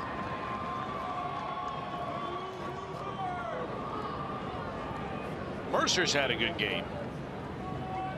2 singles, a run scored, has drawn a walk, and made a couple of nice, very big plays in this game at short. We go back to that bizarre 5th inning on both sides.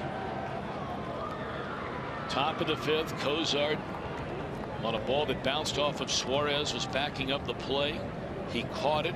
The runner going second to third ran by the bag, tried to get back to third. Cozart, a diving play to tag him out. And then Mercer in the bottom of the inning with a runner at second. Again, a bouncing ball. Bounces over the third baseman's head. Looked like it was heading for left field. Brandon Phillips tried to race in from second base, and Mercer gunned him down.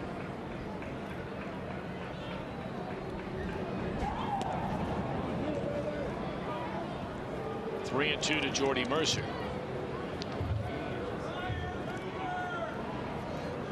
So far, so good for Blake Wood, who was a closer for the Pirates AAA team last year in Indianapolis.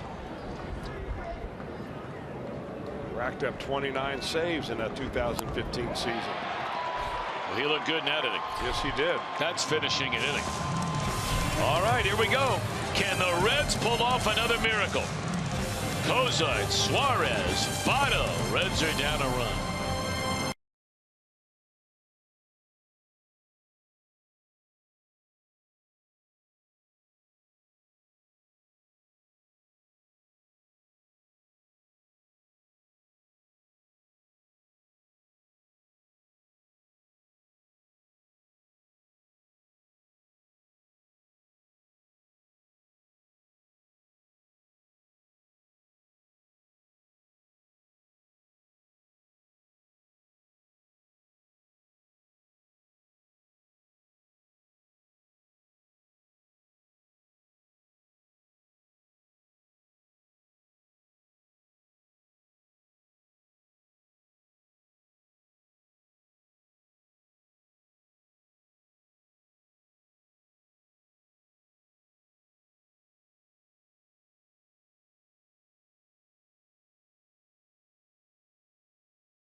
Saturdays, and we'll start those tomorrow.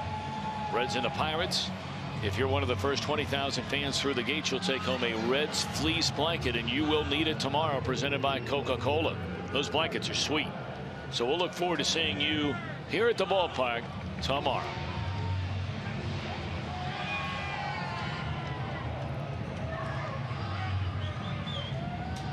What a year it was for the Pirate closer Mark Melancon last year.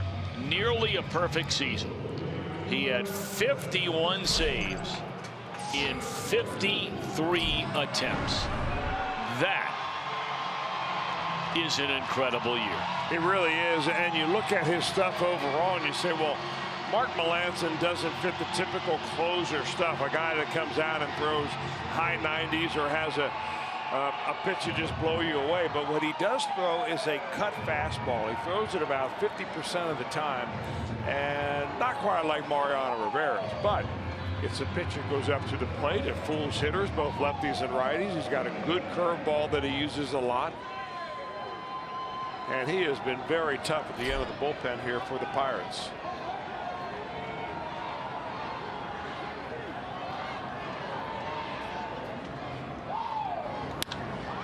Cozart, first pitch swinging. It didn't take long. 1 pitch and 1 out. Now Melancon is pitching already in his 4th game of this year. He's pitching every Pirate game. He has 1 save. He's pitched 2 1/3 innings, allowed 3 hits. He's also hit a batter and a run. So at least early on, He has been a little bit shaky, at least by his standards, and they're very high standards. Boy, this would be one tough loss to swallow if the Reds can't rally to tie or win. 3-run lead in the 8th inning with nobody on and 2 outs before the Pirates get the grand slam from Marte.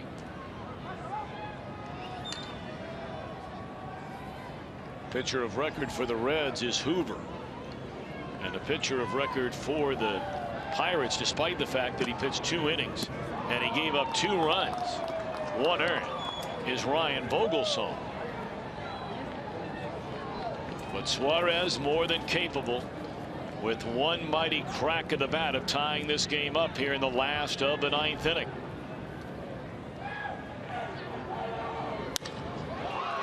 Drives that ball to deep right center, and McCutchen hung on.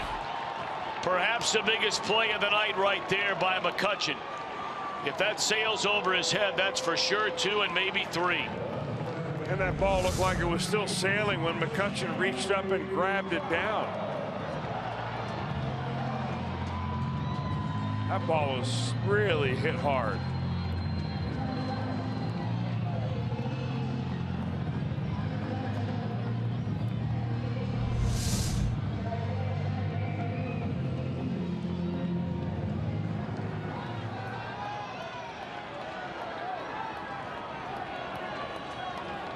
So now Joey Votto, who's 0 for 3 in the game. He knocked in a run with a ground out in the 1st inning. Joey's also drawn a walk. Ball 1. And he's also hit Mark Melancon for a home run previously.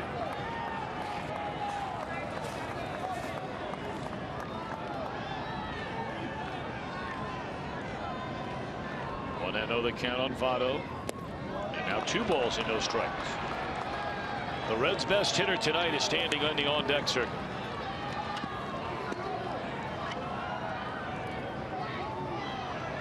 A home run, a sac fly RBI, a single, a walk, a stolen base, and a run scored tonight for Brandon Phillips. 2-0 on Votto. Big pitch here. And that'll be the final out of the game. The Reds in heartbreaking fashion fall on a grand slam by Starling Marte in the 8th inning.